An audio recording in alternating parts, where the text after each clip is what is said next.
Mayo hits a home run.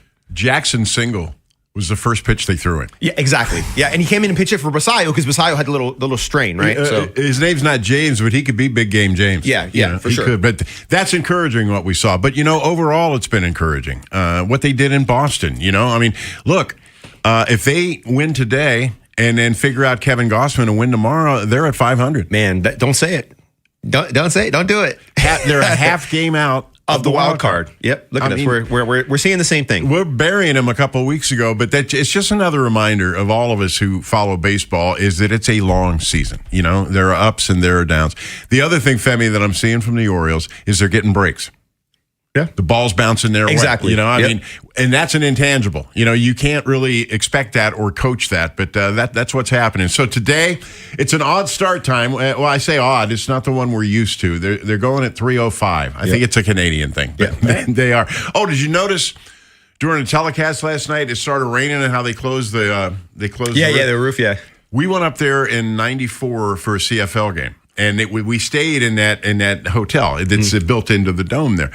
And I got up in the morning and I looked out of my window and there's railroad tracks outside my window.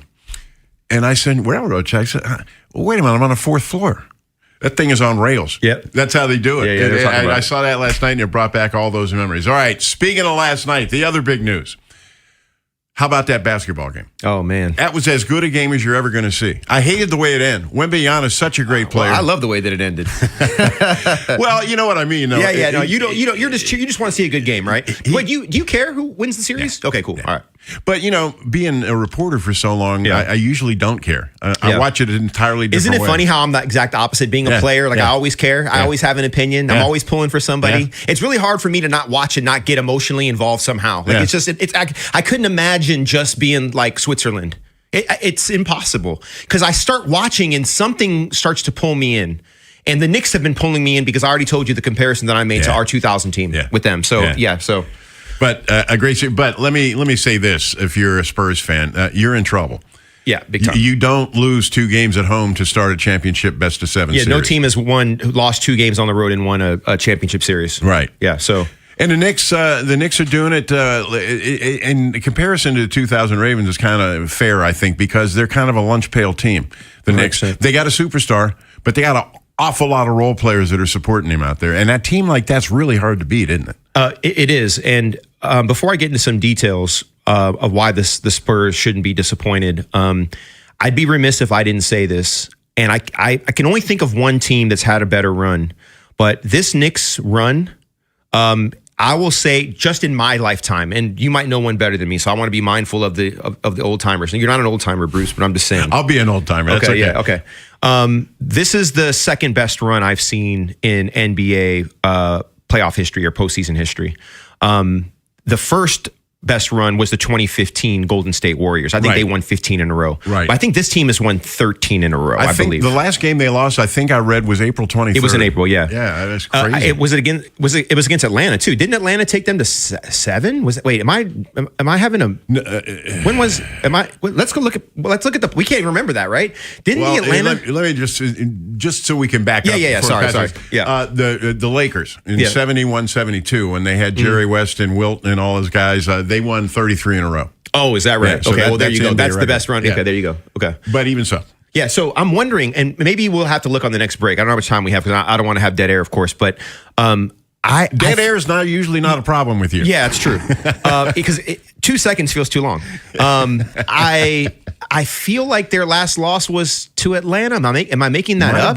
Might have been. Didn't they play Atlanta in the very first series? All right, we're going to check it right now. Okay, yeah, okay, cool. So while you're doing that, let me just say this real quick. Anunoby. They did play Atlanta. Okay, didn't they go? How many games did that series go? Did it go 7? It went 7. Dude, that's what I'm saying. Isn't that crazy? And here's the thing: they trailed 2-1 after 3 games. But isn't that like it doesn't even make sense? Like that's why I questioned myself because I was like, wait a minute, didn't they go to 7 games against Atlanta? That was just this. That was like recently. It speaks to something else that I see. Atlanta's the second best team in the NBA. I've seen a lot over my years. Sometimes teams just quit losing. Yeah. You've seen it too. Yeah, no, I have. We won 12 in a row when we won that's Super Bowl. what I mean. Yeah, you guys quit losing that year. So what do you think about my thought that Atlanta is the second best team in the NBA? Now, anyway, let's not. That should make the phones ring. Yeah, it will make the phones ring. They'll just clip that and they'll say Femi's crazy. But let me say this: Anunoby, Towns, Brunson, Bridges, and Shamet. Dude, these guys are locked in. They have sonar. It's like Zay and Lamar out there. They're connected, super connected. Yeah. And let me give Alvarado his flowers from game one. His stat line was 7 points, 4 rebounds, 1 steal, 1 block. And that's when, why do I bring that up? I thought he was done for the series when I saw that little knee injury that he had. Yeah. And it was his own teammate that caused it. Right. And the basketball gods and the football gods, they do that to you sometimes. When you do some dumb stuff and you get your teammate hurt, that's the cost of doing dumb stuff. Yeah. And I don't remember if it was Shamet who did that. I don't remember who it was. But anyway, it was stupid. It was a bad foul. The guy falls into his own teammate. And I really, really thought he was, like, the way it looked, his knee got hyperextended. And he came back out in that fourth quarter, and my man put on a show. But while he was out, that's when Alvarado took over for just a little brief moment of time. Without that little stint, I don't think they win game one.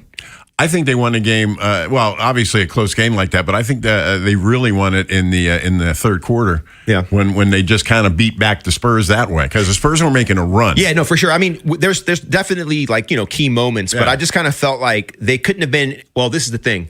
If you listen to them in the huddle, I think they were still calm, because even though us as fans from the outside looking in, we could see turmoil and we could be completely emotional.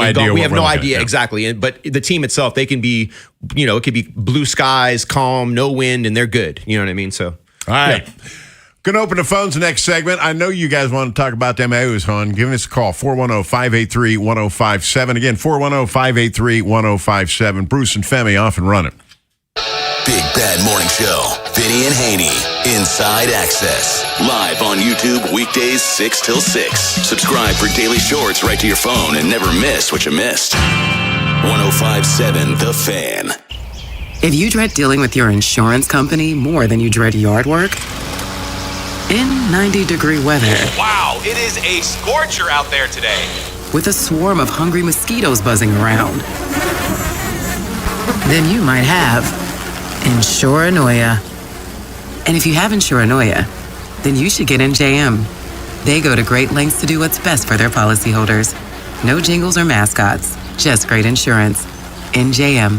What if you could have the most reliable fiber-powered Wi-Fi? And get this, what if you could keep it at the same price for 5 years? During the Xfinity Summer Savings Event, now through June 15th, new customers can get our best price on gig Wi-Fi, just $50 a month for 5 years. And get online in minutes with same-day Wi-Fi. It's Wi-Fi that finds and fixes problems before you even notice them, like super intelligent Wi-Fi with a sixth sense. Plus, add one line of Xfinity Mobile Select and you can save an average of $60 a month over Verizon and AT&T. You can even try it free for a year. Lock in your price and unlock the possibilities during the Xfinity Summer Savings Event. Get it now at Xfinity.com. Xfinity. Imagine that. Restrictions apply. Requires paperless billing and auto pay with stored bank account. Taxes and fees extra. Savings based on 1 gig internet and 1 mobile select line compared to similar Verizon and AT&T plans over 5 years. After 12 months, regular rates apply to mobile select. Xfinity internet required. Speeds vary. Use of fiber coaxial cable. Hey man, that was our exit. We're gonna miss kickoff. Don't worry. Just gotta stop by Giant to get some chips and dip real quick. Nice. You got the Upside app too, right? Upside? What's Upside? Time out. You don't know this? Check this out. Upside is a free app that gets you cash back when you buy groceries. And it just added all Giant stores in D.C., Maryland, Virginia, and Delaware. You're saying I can get money back just for buying groceries? That's a pretty big deal. Yep, and with Upside, you can get up to $15 every time you shop at Giant. Now pull over and get the Upside app. Let's get some cash back on that queso. Download the Upside app and use promo code CHARM01 to get a $10 bonus on your first grocery purchase at Giant. That's promo code CHARM01 to get a $10 bonus. Use promo code CHARM01. Giant is now on Upside. It's a pretty big deal. Offers vary by user and location at participating merchants. Go to upside.com for terms and conditions. I'm Bob Burke, founder and chairman of Burke America Parts Group, a family of brands that includes RepairClinic.com, an appliance and HVAC parts solution company that's grown into an international brand. Before AmericanEagle.com, we partially launched a new technology platform developed by another firm. American Eagle helped take our technology to a whole new level with digital marketing, software development, and business insights into our key markets, appliances, HVAC, and outdoor power equipment, and did so both on time and on budget. AmericanEagle.com has the resources, experience, and talent needed to produce solutions. Our new technology platform, developed by AmericanEagle.com, has produced tremendous results with higher traffic, conversion, engagement, and online revenue. If you have any home repairs you need to take care of, check us out at RepairClinic.com. If you need a world-class website or technology project, then I would highly recommend AmericanEagle.com. Call AmericanEagle.com at 773-NETWORK. That's AmericanEagle.com, 773-NETWORK. This weekend only at Old Navy, get $12 women's dresses, $12 adult shorts, and $8 kids shorts. Yep, get $12 women's dresses, $12 adult shorts, and $8 kids shorts. This Saturday and Sunday only at Old Navy. Valid 6, 6, and 7. Select styles only. Weekends on the Fan. Here's Bruce Cunningham and Femi Ayanbadejo. In the palm of my hand, and I told them, treat her like a lady. Treat her like best you can do. You gotta treat her like a lady. She'll give in to you. Oh, yeah. Lord, Cornelius Brothers and Sister Rose. Aaron's getting good over there, picking out the tunes there, Femi. 410-583-1057 is the number. Phones are open this segment. We'd love to talk to you. Should have mentioned to you at the top, Rich Dubroff will be joining us at 12:30, and he'll have plenty to say. In the second hour, we're going to go pretty deep on the Ravens. For you folks that want to talk Ravens. Femi's got some sound he wants you to hear, and we're going to talk it all over. Also, I believe the Louisville team has been eliminated from the UFL. We got to try Redmond You know again. what? I talked to Red. I forgot to mention it Yeah. to you. Yeah, we talked on like a Monday or Tuesday. You know what? It might have been last week, actually. And he said he's having a ball. So, yeah, he said he'd love to come on. Right. He said just give him a heads up. Right. I forgot to do it. Maybe we can get him on next week. Next week would be good. And what's he got, like 5 former Ravens on I think his so. staff? I think it's 5 former players. Chris McAllister and Tony Banks. Yeah. That's great. Yeah, there's some other guys, too. Some winners, that's for sure. Yeah. 410-583-1057. Let's go to Tony in Rosedale. What's going on? Hey, how you guys doing today? Doing What's well. up, Tony? Yeah, I'm gonna talk about the Oreos, and I'm gonna change all of our train of thought. But first, I'm gonna comment on these NBA Finals. Yeah. You know, I've called you through the years, and everybody knows that. You know, from me calling this station, I worship the Big East. Yeah. Basketball. Yes, you do. And you throw in those Nova guys plus Castle and Champagne. It's like every game I'm watching half of that starting lineup, recent Big East guys. And, you know, they've gotten on that conference lately, said it wasn't what it used to be, but they repping these finals with those 5 guys starting every game. Saying the Big East isn't what it used to be isn't a bad thing. Because the Big East just got too big and football strangled it. That's a great 30 for 30 if you haven't seen it. Requiem for the Big East tells the whole story. I haven't seen it. Oh, I saw it. Yeah, I was one of those little kids who used to rush home and watch them every Monday back in the day. Well, doesn't that tell that story pretty well? well? It does. It really does, you know? Yep. Bring that physicality and that playground edge back to basketball a little bit. So, You Tony, know, are you cheering for the Spurs then? Is that who you're cheering for? No, I want the Nova boys to get it first. Castle and Champagne. Oh, gotcha. Okay. I want the Nova boys to get it first. But I want to talk about the Oreos and something I found myself a little guilty of, and you guys as well, and a lot of other fans. Mm-hmm. This craziness, the last few weeks I've been hearing, of people constantly commenting on how many games we are out of the wild card. Now, to me, that's a Cleveland Browns throw in the towel, losers mentality. Why can't we still be talking about the division? I thought you talk about the wild card after you're eliminated. Yeah. You played football all those years. Have you ever been on a team after week 6 you were thinking about a wild card? That's what it's been equivalent to. Yeah, I there's so many more things I'd rather talk about than that. I mean, you're associating that with the loser's mentality. I just think it's a fact. You know what I mean? They're a half game out of the wild card, and you got to be a wild card team before you can be a top of the division, right? Like, let's first things first. And here's another thing I'm going to suggest to you both. If we're talking about them maybe winning the division, show me you can beat the Yankees. Because they haven't. Well, show me you can get above 500 first. Yeah. You know what I mean? Like you were 7 or 8 games under 500. Right. And so I think, you know, like, look, I'm not knocking you, Tony, but that's a you thing. Mm-hmm. Like the way that I think is so multifaceted. Like, I'm not limited to any one way of thought. I'm thinking multiple things all the time. So I don't feel guilty of anything right now. I feel like I'm just I'm giving the news. They're half game out of the wild card spot. That's a fact. It's something to talk about, but though.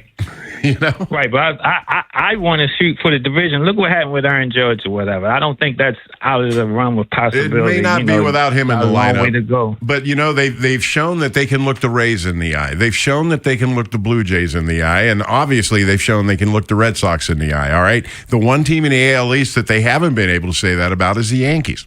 And if they can start beating the Yankees once in a while, then I'll feel a whole lot better about their divisional chances because they're playing so well right now and they're pitching so well. Yeah, just like I said, to me, that wild card early thing is something like the Cleveland Browns do. Hey, Tony, see, but that's just Tony. But that's a choice you made. I don't think that way at all. You know what I mean? No. It's all good.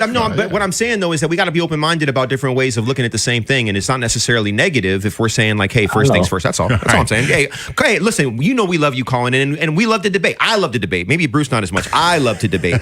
So and I'm going to keep debating, even though Bruce wants to keep cutting me off on it. I'm going to keep doing it. No. I don't want to cut you off. But let me tell you what my role is during your debates. I'm watching the clock. No, there's no clock. There is no clock. There's a clock. Oh, there's a clock. All right. Hey, Doug, to hear from you, Tony. Go ahead. My final point. Yeah. I'm going to leave you guys. I'm not commenting. All right. There is a horse race today, isn't it? Yeah, the Belmont. Oh, that's right. Man, Bruce, we'll get to that. Why am I so detached from it? I don't know.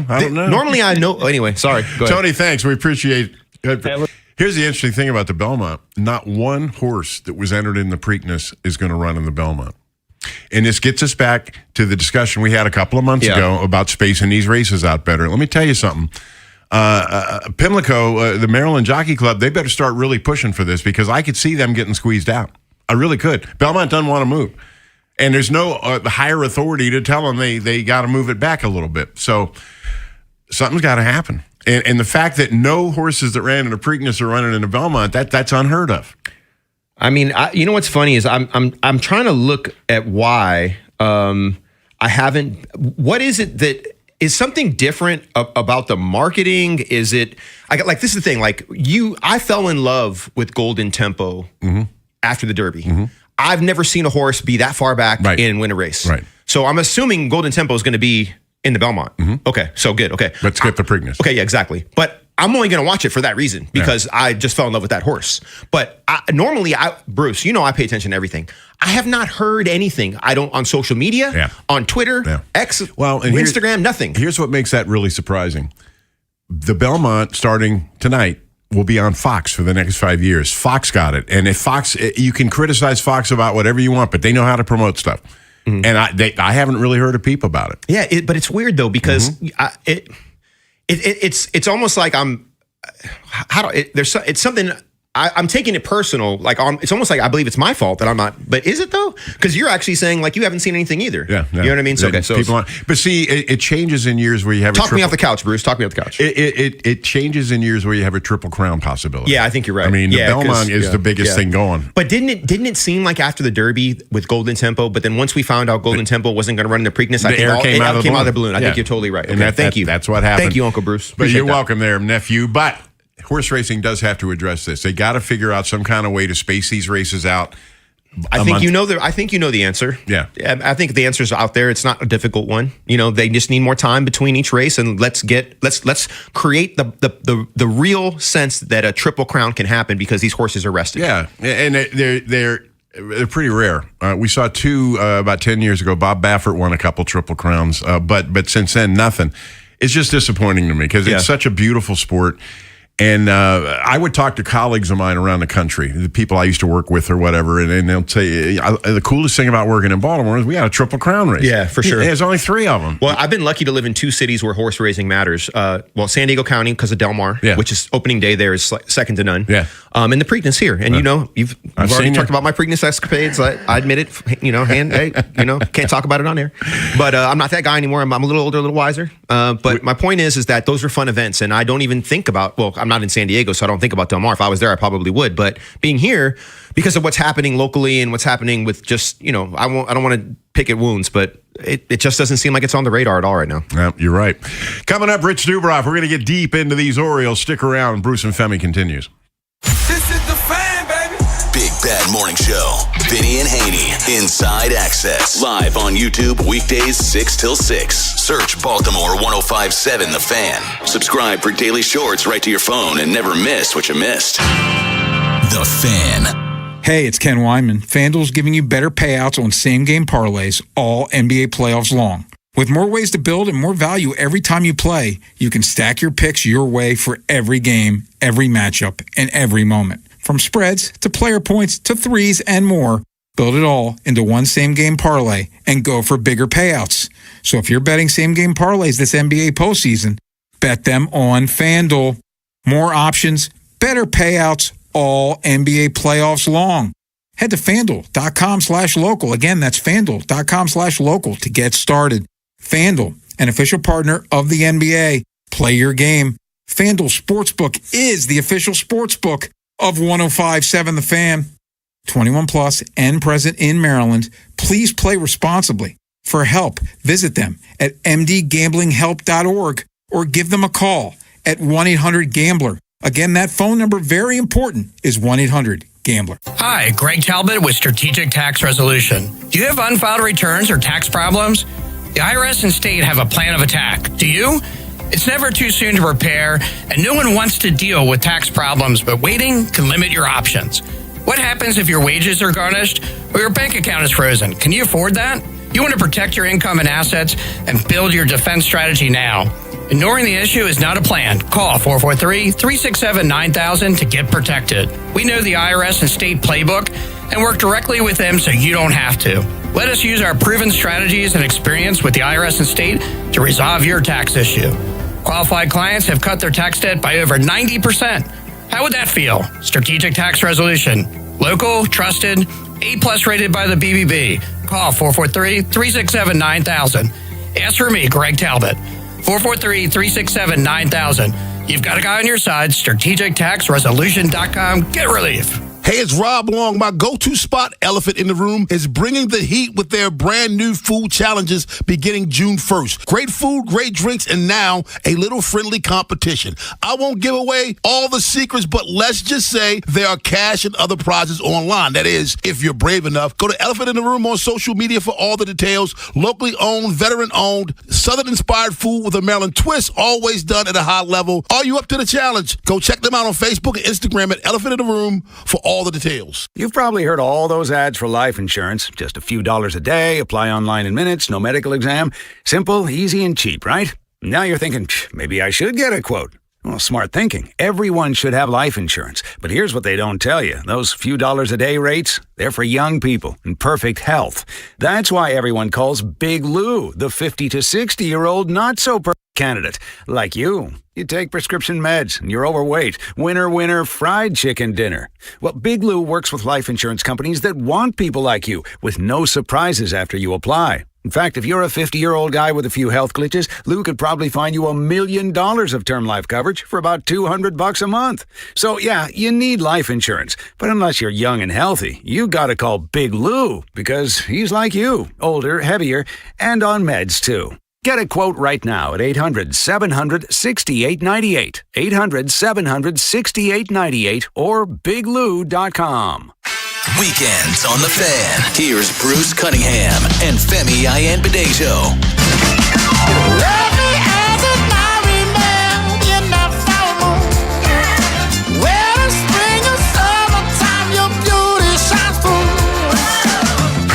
Yes, sir. Welcome back on a sultry Saturday in Baltimore.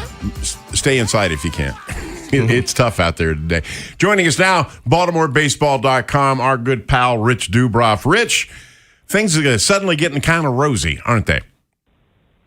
Yes. Well, first we have some news. Okay. I'm not in Toronto with the team, but in the last few minutes, the team purchased the contract of catcher Sam Huff from AAA Norfolk and designated utility man Weston Wilson for assignment, and that's for depth while Samuel Basayo hopefully recovers quickly from the right abdominal discomfort that he left the game with last night. The Orioles are hoping that Basayo avoids the injured list, but they need another catcher. Yeah. So let's say if Basayo is out 4 or 5 days, but they don't want to lose him for the full 10 days. Sure, they have another catcher. So okay, so we've seen Sam Huff a couple times this year. Yeah, this is the second. This will be his second stint. He was here when Rutschman was on the IL in April. Right. This turnaround has been so much fun to watch, but and Femi and I have mentioned this twice already. It just goes to show you pitching and defense. The basics, and that's why they're winning, right? Yeah, I mean they're playing very, they're playing very well. The starting pitching has been good, and that's what we've talked about every week on the show. Yeah, that if they got 2 weeks of good starts, they would be okay. And that's what's happened, and that's what's happened. And because there's so many teams in the American League that are floundering, the Orioles slump, didn't set them back that far. And so now they're right there with them in the in the wild card race. So that's that's important. They're getting timely hitting. They're doing a lot of little things too. They're playing small ball. They're bunting the ball. And yes, you're right. The good defense. They're not kicking the ball. They're not kicking the ball around. So it's I think this has been one of the most enjoyable seasons I've ever had covering the team. How's that? Interesting. It's there's so many interesting games. You look at all the you look at some of the comeback wins they've had. Last Saturday, they pulled the rabbit out of their hat. Yeah, down 5-1, and then scoring 5 runs in the bottom of the ninth. Those games were Cowser's home runs won the game. They've just been a lot of really interesting games, and I think that the players are interesting, and it's a new manager and a new staff, so it's just a whole new vibe. I don't know that it's a better vibe, but it's a different vibe, and it is it is interesting, and the fact that they are now a legitimate contender for a playoff spot is interesting, but they're going to have to keep it up. Yeah, they are. If they have a bad week, they're going to be right back where they were a couple of weeks ago when all the fans were saying, "Oh, the season's over." Yeah. And even my editor, yeah, the great Jack Gibbons, wrote Not Jack. Game, set, season. Ooh, I remember reading that. And I've reminded him of that a time or two, Yeah. and I didn't want to publicly remind him, but it just shows that even the most astute baseball minds, and Jack certainly is one of those, can jump to a conclusion. And I think that's there's too much of that among sports fans and sports media, but that's the world we live in. You make a really good point in the piece, your newest piece on BaltimoreBaseball.com. They got 98 games remaining, and there's the potential for each one of those 98 to be meaningful. That's really cool, Rich, Right, you are, Bruce. And you look at, these games against the Blue Jays. Well, the Blue Jays are right there with them, right behind them in the wild card. If they lose these 2 games to the Blue Jays, well, then the Orioles will be behind them again. Yeah. And they won't get another chance to play the Blue Jays until September. And after tomorrow, the Orioles go 34 games until they play another AL East team. Wow. So the schedule is the way they changed the schedule a few years ago. And now they play fewer games within each division, and they play every team in baseball every year. So, the odds of the chances to make up ground head to head are minimized. Yeah. Hey, Rich. So we debated Brandon Young a little bit last week. I'm sure you recall that. Sure. And right after we had that debate, he gave up 2 earned runs last Saturday. Gave up 3 earned runs yesterday. Other than a center slider and Brandon Valenzuela hitting that 2-run home run. And once again, remember I said what impresses me about Brandon Young is the psychological profile, right? They've won 8 out of the 9 games he started. His ERA is under 3.5. In the month of May, it was under 3. Are you ready to say that Brandon Young should be in the rotation for the rest of the season? I've been saying it for a while. I'm wondering if you're there yet.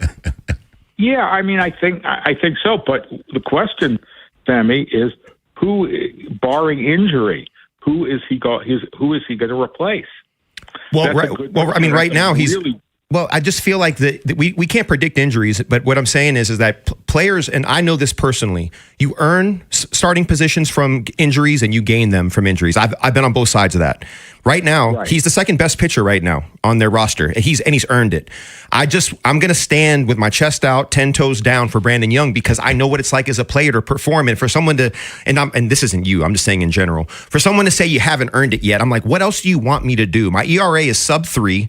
We've won 8 out of the 9 games that I've started. I've only given up more than 3 runs one time in my 9 starts. So, just speaking macro philosophically, I just as a player, if I'm observing this and if I saw the front office or the staff not say, hey, this guy's earned it, I would be disappointed personally. But that's just Femi's philosophy on, earning starting positions. That doesn't matter to the O's. That's just how I feel about it. Yeah, but the question is, I don't know that he's the second best starter on the team. No. I'm just saying right now in this run is my point. The data says that. Right. I mean, with Kyle Bradish and Chris Bassett and Shane Baz and Trevor Rogers, he certainly fits in. The question is, what's going to happen when Dean Kramer comes back? Yeah. Maybe they. And I think it's a little early, but maybe they go to 6 starters. Right. I don't think so. Maybe they'll put one of these guys in long relief or a swing man. Maybe they'll do piggyback starts. I mean, they talked about all this stuff in spring training, and you certainly can do it in September because in September you get an extra you get an extra pitcher. Right. And you can and then if you do 6 starters, you have you only have 7 guys in the bullpen. So that's sometimes tricky to work with. So it's going to be really interesting, barring injuries, what they do. Now Kramer is he can come back for at least 2 more weeks, and maybe longer. And who knows what happens with the pitching staff between now and then. Well, let me ask you this, and I think Bruce and I talked about this a couple weeks ago. It might not be direct, but I think indirectly, Jackson Holliday has been catalytic for this team. They're 10-5 since he came back. I'm not saying that he's been in the middle of all of it, but think about that 6th inning yesterday. He started that whole thing. There's been a couple games where he started rallies that they've ended up winning those games. And I think without that 6th inning, who knows what happens, right? We don't live in that universe. But let me ask you this other question. So there's a Jackson Holliday part to this, but there's also a Gunnar Henderson part to this. I think earlier in the season, Gunnar fights back from a 1-2 count, ends up getting the walk, and then Kobe hits the home run, and they end up scoring all those runs. But that all started with Jackson. But I give Gunnar credit, too, for just being patient at the plate. What are your thoughts on Jackson? What's the evolution of Hunter in the short term? What do you think about that? Well, I think with Hunter, I mean Gunnar, sorry. I've said, and I think that and I've said this several times on the show how badly that they missed Holiday. Yeah. Because Holiday diversifies the offense, and then they can use. They don't have to play Jeremiah Jackson every day or Blaze Alexander every day. It gives them another player to play. And I think that, it's no coincidence that besides the starting pitching that they're doing better with once Holiday came up. Sure. Yep. And I think that, I think that's helped. And I think it helps Henderson too at shortstop because he's played with Holiday before. And I think that he was a little uneasy, playing at short. He's playing so much better in the field, I think, than he was, at the beginning of the season. And I think having Holiday there helps him, even though Holiday is not quite a polished second baseman. Right. Let's talk about Pete Alonso for a second. Last night, in his last at bat, he got a hit. That's 9-game hitting streak. The numbers are starting to creep up. Do you feel like he's starting to come around? I think he came around. Okay. I think he got. It's when I saw the ballot for the Player of the Month in May, they break down the monthly statistics, and right. And his RBIs were crazy in May. I think he already came around. Okay. Starting in May, and it's just that people were focused on the home runs, and he's almost sort of where he should be. He's not going to hit. I don't know. He's not going to hit 50 home runs. I don't think he's going to hit 50 home runs. He could hit 40, but what's he got, 12 now? Yeah. I think he's on pace for like 30 something now. Yeah. He's not. He's not far from where he should be. So I think it just takes players a while to get adjusted to new things. If you had gotten traded from the Ravens to the Packers, well, you would have had an adjustment in how the Packers do things. Yeah, for sure. Across the board. Yep. Each team in each sport does stuff differently. And you look at Bassett and Boz. At the beginning of the season, they weren't really that good. No. Now they're a lot better. There is something to the adjustment, especially in an everyday sport. They don't have 5 days a week to practice. They have games every day, and there's a limited amount of time and energy to work on stuff before games. So I think that's something you always keep in mind when you have new players. That it often happens that players take some time to get adjusted. I hear you. Rich, weird starting time today, 3:07. Bradish on the mound. He's throwing as well as anybody on that rotation right now. He's throwing the ball better than anybody in the rotation right now. And again, look, people were down on him for the first month of right. the season. And look what's happened. He's now pitching the way he should be He should be pitching, as Buck Showalter would say. You get some good pitching, and we're going to have some fun later in the year. There you go. Rich Dubroff, BaltimoreBaseball.com. Appreciate your time as always. We'll talk again later next week. Okay, my pleasure. Thanks for having me on, guys. Thanks, Rich. There he goes, Rich Dubroff. That's a great website. And I wanted to ask him about Kobe because I think Kobe's been playing so well. He's the one guy I want to give some flowers to because I feel like we're ready to ship him off to AAA at one point. That diving stop he made last night. Man. Well, he's such a big dude. That's what I was going to say. Yeah. I'm not faulting him for the throw, but he's 6'4". Yeah, no. Just to get 6'4" extended like that. I've grown to appreciate Kobe. The ball jumps off his bat. I mean, that home run he hit. Yeah. And that's nothing to him. Like some of the hardest hit balls I've seen all season have come off his bat. Yeah. What I love though is that I think in his last 16 games, he's hitting like 281. He's got 5 bombs. He's playing better in the field. It all comes together. Sometimes it's just the way that works. I get the feeling that the whole thing's coming together. Yeah, no, I agree. Man. Let's go to break. We got to take a break. Yeah, let's do that. Right. Let's gather our thoughts. Hey, if you want to call us, you go ahead and do it. 410-583-1057. We'd love to talk to you. That's coming up next. Stick around. If you're thinking about it every day, we're talking about it. That's what I'm talking about. 105.7 The Fan. There's a reason potato chips don't come in a clear bag. It's only 2/3 full. The rest is air. It's like your 401k. You get 2/3, Uncle Sam gets the rest. Mike Kinnett, Ryan Herbert, and the team at ProStatus Financial Advisors Group can help. Their tax mapping process can help forecast what your taxes will be in the future to potentially decrease your tax bill. Call for your complimentary retirement tax mapping report, 866-597-1040, or online at prostatusfinancial.com. Advisory services offered through ProStatus Group, LLC, a registered investment advisor. Insurance licensed in Maryland. Get summer savings all month long at Bel Air Hyundai, part of Jones Junction. Go see Kevin Brammer, the sales director, and get you a great sales experience. Save with 0.99% 60-month financing on 2026 Sonatas or Tucsons. Come see the 26 Elantra Hybrid. It gets over 50 miles per gallon and make no payments till September 26 on every new Hyundai. Banks on site for instant credit approval. Kevin, he's going to give you $500 more than CarMax or Carvana for your trade. Get America's best 10-year, 100,000-mile limited powertrain warranty, owner assurance. Plus, get you Jones for a lifetime. Free oil changes, free car washes, and an engine guaranteed for a lifetime. With over 2 million likes and reviews, you too, you can and you will be a satisfied customer. Get summer savings now at Bel Air Hyundai, part of Jones Junction, 1504 Bel Air Road, only 15 minutes from the White Marsh Mall. See that great selection at BelAirHyundai.com and get you a Jones Junction tag frame, just like me, my wife, Vincent, Charlie, and Rachel.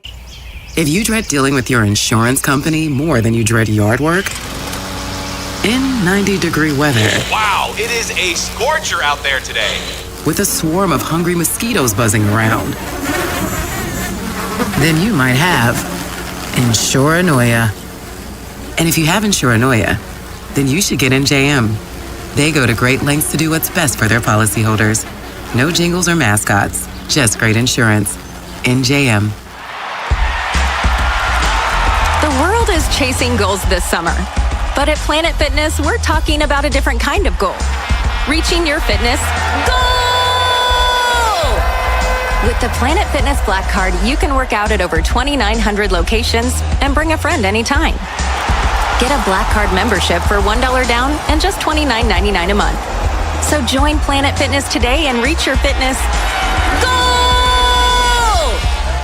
Download to see if you qualify. Not all customers will qualify. Transfer fees may apply. No Albert subscription required. Albert is not a bank. Albert Instant Loans are issued by FinWise Bank, member FDIC. Not an actual client. Terms apply. Kylie, what's wrong? I just got hit with a car repair bill. I'm behind on rent, and I feel like I can never save any money. Have you tried the Albert app? Albert is your financial assistant, helping you find ways to save and create custom budgets to actually grow your money. Plus, you can get up to $10,000 for big expenses or advance up to $1,000 fast when you need cash right away. Albert can get me up to $10,000? Exactly. Albert spots you in a pinch and helps you grow your money in the long run. I'm downloading Albert right now. Download the Albert app and use promo code EARN to borrow up to $10,000 for whatever you need. The Albert app helps you budget better and save more money so you reach your financial goals faster. Download the Albert app right now and use promo code EARN to borrow up to $10,000. Use code EARN to borrow up to $10,000.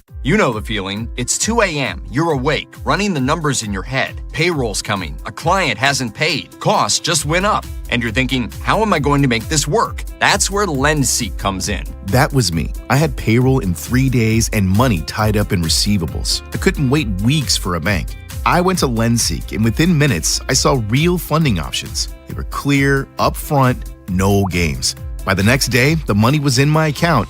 Payroll went out, crisis over. LendSeek uses AI to match your business with the right funding, up to $5 million in as fast as 24 hours. With LendSeek, it's not just funding, it's knowing you're covered when things get tight. If you've been in business for at least 1 year with at least $500,000 annual revenue, apply today. No upfront costs, no prepaid penalties, because in business, waiting isn't an option. Start ready, stay ready with LendSeek. Apply at lendseek.com. That's LENDSEEK.com. Weekends on the Fan. Here's Bruce Cunningham and Femi Ayanbadejo.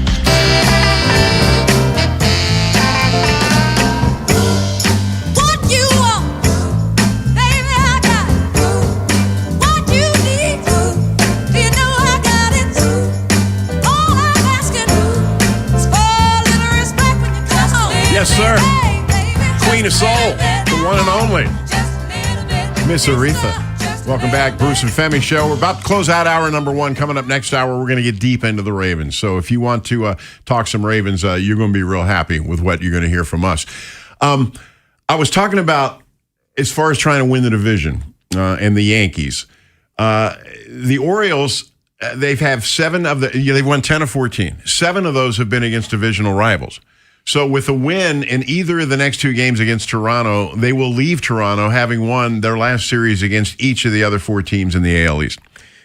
I mean, it's been a pretty amazing turnaround. You know, the emotional roller coaster is wild. I think what's really interesting, and obviously we really value what Rich brings to the show every Always, week. Yeah. So when he says that this is one of the most memorable, fun seasons, they're not even 500 yet. That tells you something, right? Yeah. And I think it's the way that some of these games that they've won and the way that they've won them has struck a chord with him on some kind of emotional level, right? Because obviously it's not just a record, but he sees something that's unique about this team, right? They're coming home all this coming week. I'm going to be interested to see how big those crowds are.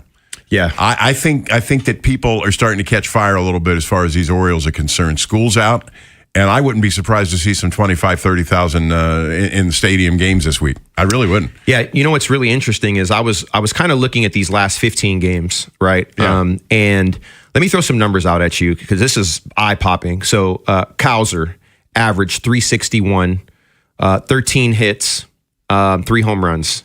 Blaze Alexander's hitting 333. He's got a home run. Pete Alonso is hitting 322. He's got 4 bombs. That's the number I saw last night. Yeah. And he's got a 9-game hitting streak. Yep. Tavares is hitting 298. What a player. Yep. I love that guy. Basayo's hitting 282. Mayo, I mean, one of the hottest guys in the league right now. I think he's gotten on base in 16 of his last 17 games, I believe. It's either 16 of 17 or 15 of 16. He's hitting 281. Adley. I mean, how about the game he had last night? The game he had last night. The only person that's done anything like that was Nelson Cruz years ago. Yeah. Right? He was a triple away from the cycle, and when he hit that double his last at bat, I'm like, is he going to go for it? Well, did you notice they were giving him crap from the dugout? I They would were hollering at just him. go for it, dude. You guys are up by, I don't know, 9, 10 runs. I mean, just go for it. I mean, how often you get hit for the cycle? I read something this week, and I don't know how credible it is because it was just some internet crap. But the writer was claiming that the Yankees may try to target Adley at the trade deadline. And I thought to myself, well, that's ridiculous. That's not going to happen. Well, no. I mean, he maybe not to the Yankees. I mean, I've heard stuff about Adley getting traded before the trade deadline, but to the Yankees, though, come on. I don't know. But when you think about Basayo and his development and the 8-year contract he signed, I think it's starting to become kind of clear about Adley. Well, this is the question that you have to ask yourself. If we're doing business, and this, once again, you have to be a business person, which means that you're not emotional about these players, right? Now, that's not, I mean, I'm a business person, but I'm emotional about all the players that I like. You already know that. So let me just set that aside for a moment. Adley's value is probably, does it get any higher than it is right now? No. Okay. So is that what you're kind of trying to allude to a little bit, maybe? Or what is your... He's gonna want a contract of about $400 million, maybe $450. I mean, a real high, and he will. I mean, he's a 1-1, and he's had some success, and that's what he's going to ask for. I'm not saying he's going to get it from the... That sounds wild. Well, because the Orioles have got to pay Gunnar. They can't pay them both. See, that was the problem. They both came in the same draft. And so you knew this was going to be a problem as soon as they both hit the major leagues. If it comes down to it, which one are you keeping? Well, I'm keeping Gunnar. Okay. I think most people would. Let's get to the phones here. Ryan called all the way from Missouri. We're not going to be rude. Ryan, what's up? Hey, how y'all doing today? We're doing good. Good. What's up, Femi? Yo, man, I'm a diehard Baltimore Ravens fan. Been a Ravens fan since I was 5 years old. Yes, sir. And I don't know if you hear it in my voice a little bit, but I do have some family from Baltimore. Yeah, no, I can hear it. Hey, how do you pronounce D-O-G? You mean dog? Yeah, okay. I thought you were going to say Doug. That's a Baltimore thing. No. Am I wrong? That he doesn't live in Catonsville. Hot Doug. No, it's from the county. That's Randallstown, man. Okay.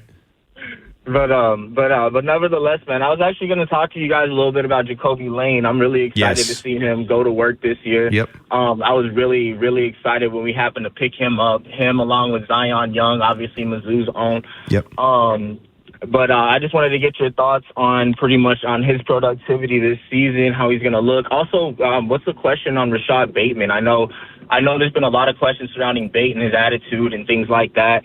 So I'm just kind of curious to see what you guys, and it's really cool to be talking to one of my favorite Ravens players. No, I appreciate that. Thanks, Thank you, man. Yeah. Appreciate it. So on Jacoby Lane, so Ryan, you probably didn't get a chance to. I know you let him go, but I'm still talking to him because I'm sure he's still listening. That's fine. If you follow me, Obafemi30 on X, if you look back before the draft, Jacoby Lane was a guy that I targeted because I fell in love with Mekhi Lemon. I'm not saying Mekhi Lemon is the best receiver in the draft, but he was my favorite receiver in the draft. And through film study, I fell in love with Jacoby Lane. And a little bit before the draft, I predicted that the Ravens would draft Jacoby in the 4th round. We actually drafted him in the 3rd round.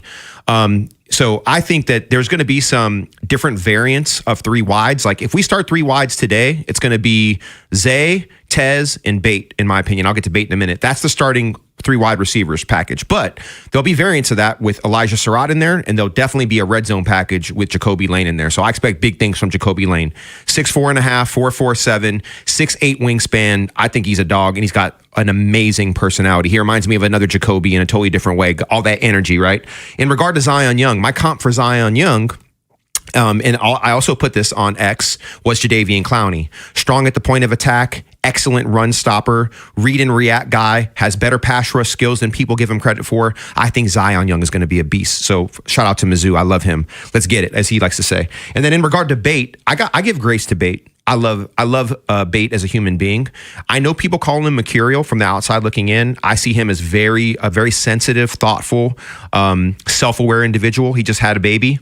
And we need 2024 Bate to show up. And I think 2025 Bate was a confluence of numerous things, not just him being hurt, the offensive line not playing well, and Lamar being hurt. But I feel he gets more of the brunt and the blame than he should.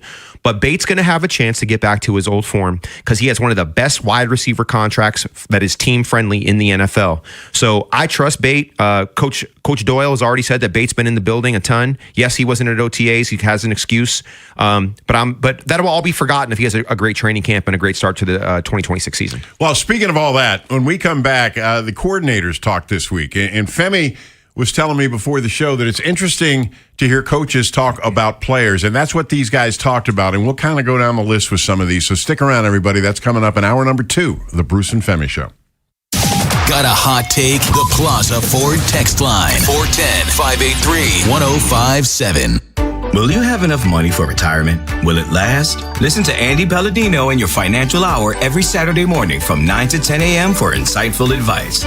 Hey, it's Rob Long with Vinny Steele, CEO of Your Home Show Guarantee Realty. Vinny, I really love the story you were just telling me about one of your customers using your Fix It to Sell program. Yeah, Rob, it's been a game changer. We just helped the Martinez family who needed to sell their mother's home to help fund her retirement, so getting every dollar possible was really important. They had a quote from a contractor planning on doing significant renovations to the home. I was able to cut out parts of the bid that would not yield a good return. We used our own contractors for less than half of the original bid. We managed all the contractors and timelines for a stress-free experience. We're getting ready to close tomorrow for 100% of the list price, which was the highest ever sold in that community. That is such a great example for everyone wanting to get the most money possible. So, if that's you, call or text my friend Vinny Steele at 410-793-1801. That's 410-793-1801. Or visit VinnySteo.com. That's VinnySteo.com.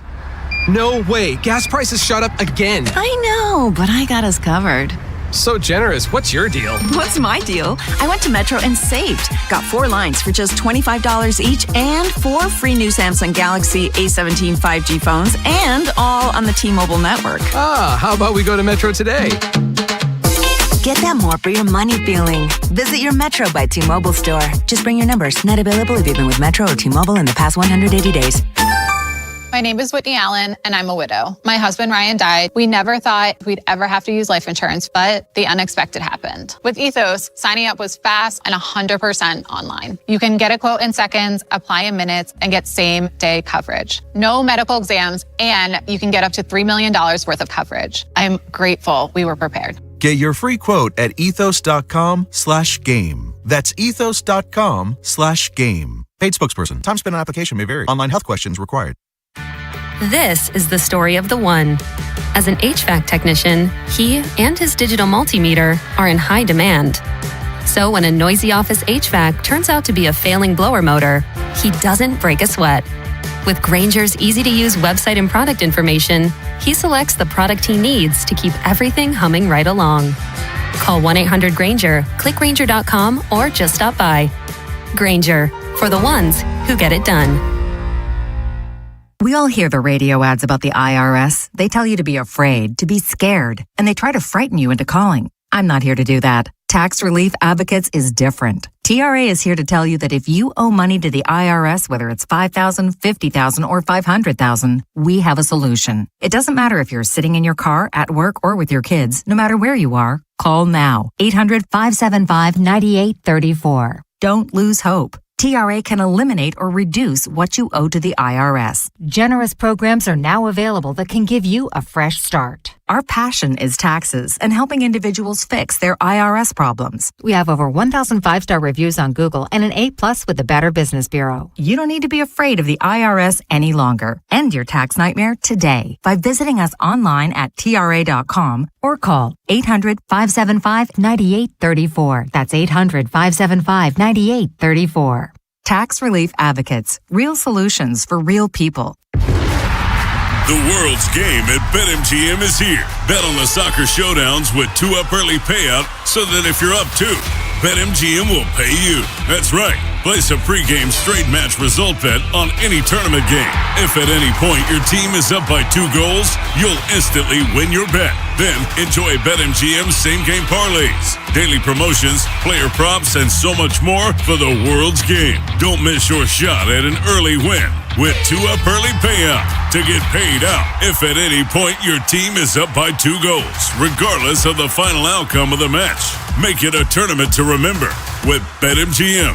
BetMGM and GameSense remind you to play responsibly. For help, visit mdgamblinghelp.org or call 1-800-GAMBLER. See BetMGM.com for terms. 21 plus only. Maryland only. New and existing customer offer. Subject to eligibility requirements. Additional terms and restrictions may apply. Please play responsibly. In partnership with MGM National Harbor. This is WJZ-FM, Catonsville, Baltimore's sports talk at 105.7 The Fan, and always live on the free Odyssey app. Weekends on The Fan. Here's Bruce Cunningham and Femi Ayanbadejo. Looking for a good time. Yeah, looking for a good time. Yes, sir. Welcome back. You know, there's something about Southside Johnny's voice. I want to order another round. You know, waitress, you know, just something about him. 410-583-1057. We're going to spend this hour talking a lot of Ravens. In fact, I'll tell you the best way to start it out. Michael in Cherry Hill wants to talk Ravens. Let's do that first. Michael, what's on your mind?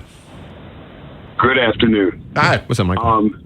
For the longest time, I think that the Ravens would do a whole lot better, and especially this year. You need to give the ball, I think, to Derrick Henry more. I think if you give him the ball, and you could do, and I don't know what the term for it is, if you fake the ball to him and then play Lamar action, throw, play action, play actions and things like that.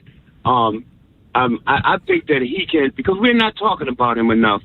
And the one thing that I do want to see is I think that he has about, he needs to average 1,500 yards for the next 3 seasons.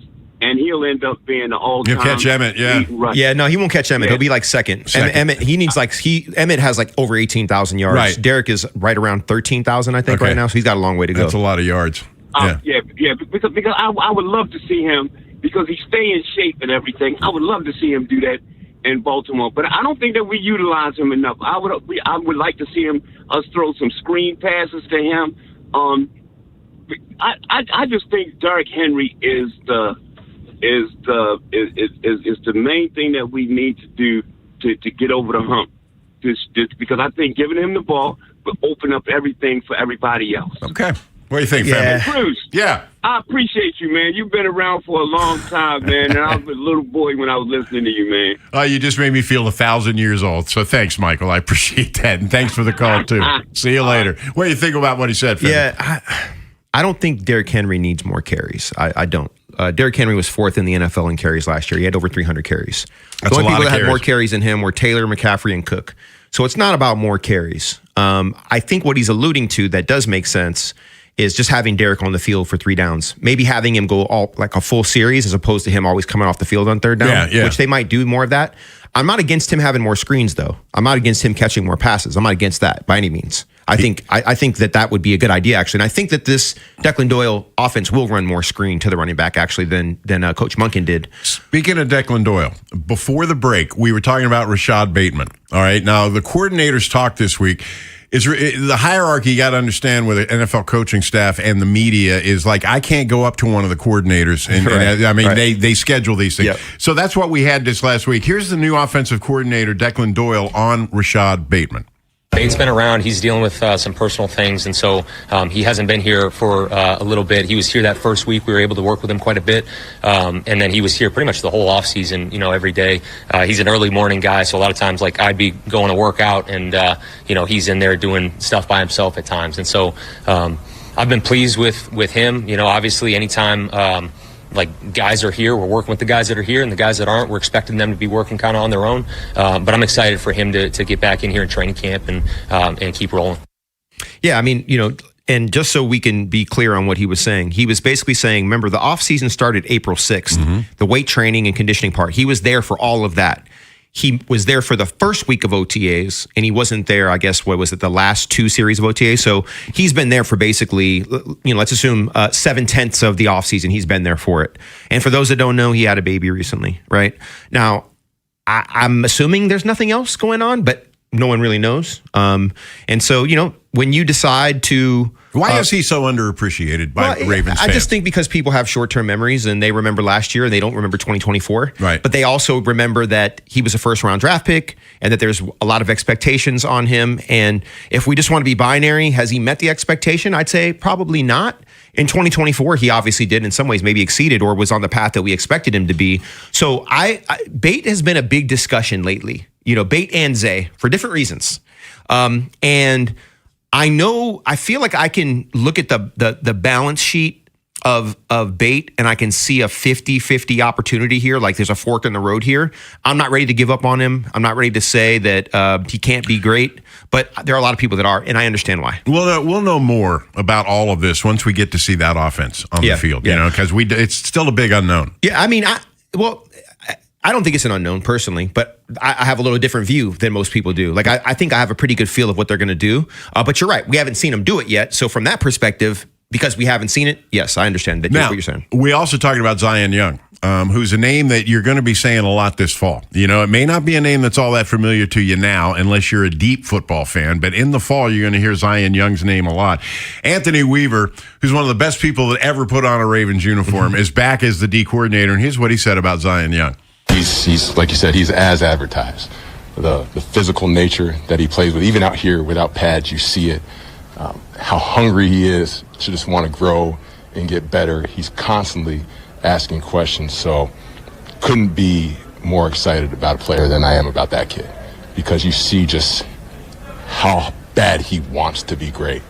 And inevitably, through repetition, with that being the mother of skill, he'll get there. You were on him early. Yep. I just believed in him. I did my first mock draft with Bobby Trossett probably in, April. I have to go back and look. I probably still have it, but he fell to 40. So it was after the combine anyway, but he fell to 45. And I said, there's no way he's going to be there at 45. But if he is there, we're taking him. And lo and behold, he happened to be there at 45. The Ravens had him on their board as a first round draft pick. And if you watch, I don't remember what the show is called, but they kind of showed an inside view of the Ravens draft. Yeah. And you saw how excited they were when he fell to them. And they were worried that somebody was going to jump in front of them and take him. And they were so excited when they got him. I think he's a first rounder. What I love is the personality, the physicality.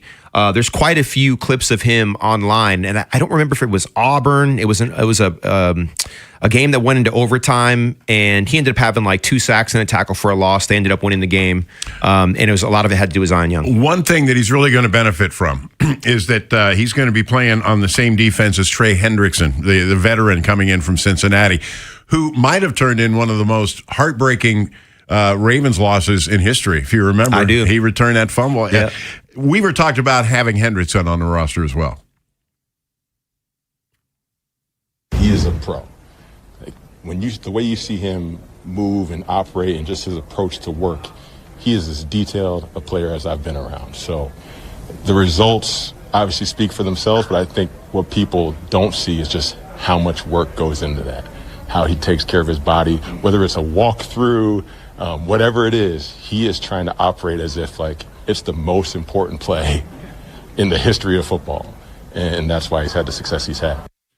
A guy like that, a novice might lean back and say, well, he's going to be a great leader. That didn't sound what I heard from Weave. He's a guy that's going to lead by example. He's showing these young guys, and they got a lot of young guys how to be a pro. Guys like that are important, aren't they? Yeah, Trey statistically has been one of the best pass rushers of this generation. You know what I mean? And I think a lot of people forget about that because he was in Cincinnati and their defense hasn't been known to be great, right? No. But he's been great on a defense that hasn't been good.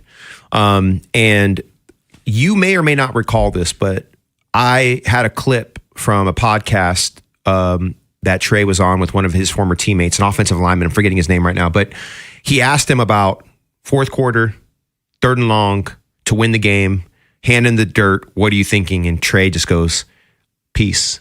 I was like, wow, that's a gangster answer right there, because that tells me everything I need to know. He's like, peace. I'm at peace. I hear nothing. I have 2.5 seconds to make one of the biggest plays of my life. And that's all I'm thinking about. I don't hear anything. I'm not thinking anything. I just have one, I'm paraphrasing. I have one objective is what he basically said. And the look on his face, if you watch the podcast, you can actually, the expression and the tact and the he let the moment hang before he answered. And that told me everything I need to know about this man. I'm a Trey fan. I'm so glad he's on our team, because when you see someone come up with such a perfect answer to a question, the answer was actually counterintuitive, because you almost expected some explosive, verbose answer, and it was quite the opposite. And I think that tells me what I need to know about a player that's really locked in on their role and what it takes to be great. And I think he knows what that is. And I think you hit the nail on the head.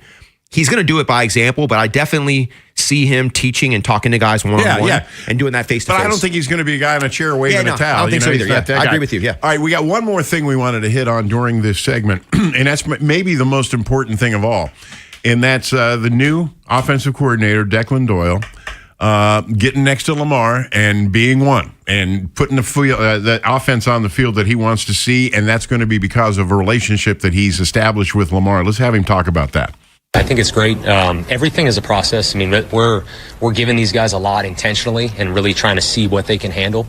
It's something that, I picked up, in my time at previous spots where it's really important during the spring. We could kind of take it easy and not stress these guys, and it would be a lot simpler. And yet I think growth happens on the other side of stress. And so we need to stress them. We need to figure out what they can handle, because you're trying to figure out, how can you be the most difficult to defend? And so we're trying to give them quite a bit. I think that the communication aspect with Lamar has been great. It's been great working with him and getting to know kind of how he thinks and how he sees the game. It's a relationship that is constantly evolving. Even today we're out on the field, there are plays that we're experiencing together for the first time. He may have run it somewhere else. I may have run it somewhere else, but as it plays out, it's really important. The biggest thing is we don't waste any of these reps from a correction standpoint. We come back off, we're able to watch the tape, and we're able to make these corrections, because that's where all the growth happens on the other side of that. We're able to go in the film room, and I'm able to say, this is what your footwork is, this is your eyes, this is what I see, and then he can counter that and say, okay, this is how I see, the receiver, or this is the body demeanor I see from the defender. And so that's just a constantly evolving relationship. It's really that way with El. It's that way with all of our players. It's that way with all of our coaches. Two things about that. Number one, I think he's got maybe the most frightening tightrope of all to walk here. I mean, I think he's the key guy in this whole new regime that's come in here. Number two, I was fascinated when he says, we're going to try and stress him. That's new age. I mean, I wouldn't have heard a coach that you played for say we're trying to stress him out there. That struck me. Yeah, well, I think he said it, but they're always trying to stress us. Okay. You know what I mean? That's but he gave voice to it. Yeah, okay. he did. But you're tapping into something that you're right about. And let me give something to it, because I'm writing here. You can't see what I'm writing, but what I'm writing ties into what you noticed. So I always talk about, regardless of who I'm speaking with, I do a ton of keynote speaking and presentations, right? I have a thing called the 4 C's. And to build any relationship, and this is if you're looking for a partner in life, as far as someone to have kids with, or someone to date, or whether you're in a new business or whether you're coaching, you got to be curious about the person across from you. I think Jesse Minter said, hey, we want to learn about these guys. We want them to learn about us, so we're going to be curious. We're going to collaborate. Obviously, we're collaborating around football. That's easy, right? We got to build a connection. And you got to be curious and collaborative before you can build a connection. And then the last thing that we want to do is we want to create stress. And the only way to create stress is to have conflict. And conflict is where all the good stuff is made, but only if you do the other 3 things first. Old school says, create conflict before I even know who you are. That's not how people work nowadays. That's not how kids work nowadays. When I say kids, I mean anyone under 30, right? So I think that Declan Doyle and Jesse Minter and Anthony Weaver are giving a masterclass, a TED Talk in relationship building and getting the best out of these players. It's fascinating to me because it's so different than what it was like 20 years ago. All right, we'll get into that more deeply. We'll take your calls too. 410-583-1057. Stick around. We ain't done yet. Big Bad Morning Show. Vinny and Haynie. Inside Access. Live on YouTube weekdays 6 till 6. Subscribe for daily shorts right to your phone and never miss what you missed. 105.7 The Fan. This weekend only at Old Navy, get $12 women's dresses, $12 adult shorts, and $8 kids shorts. Yep, get $12 women's dresses, $12 adult shorts, and $8 kids shorts. This Saturday and Sunday only at Old Navy. Valid 6, 6, and 7. Select styles only. Hey, it's Rob Long. My go-to spot, Elephant in the Room, is bringing the heat with their brand new food challenges beginning June 1st. Great food, great drinks, and now a little friendly competition. I won't give away all the secrets, but let's just say there are cash and other prizes online. That is, if you're brave enough. Go to Elephant in the Room on social media for all the details. Locally owned, veteran-owned, Southern-inspired food with a Maryland twist, always done at a high level. Are you up to the challenge? Go check them out on Facebook and Instagram at Elephant in the Room for all the details. Want to hear a shocking statistic? Medical malpractice is the third leading cause of death in America. Don't believe it? Google it. And that doesn't count serious injuries like birth injuries to perfectly healthy children. All doctors wear white jackets, but it doesn't make them all the same. Most medical errors are committed by the same quacks over and over again. I'm John Morgan of Morgan & Morgan. Many hospitals looking for more profits are forcing doctors and their groups to be employees of the hospital or be forced out of their system. It's a troubling trend in medicine. People make mistakes, but medical mistakes are huge and often forever. If you believe your child suffered a birth injury or a misdiagnosis or mistake led to a loved one's death or injury, let our team of medical malpractice lawyers examine your case for free. No recovery, no fee. Morgan & Morgan, forthepeople.com.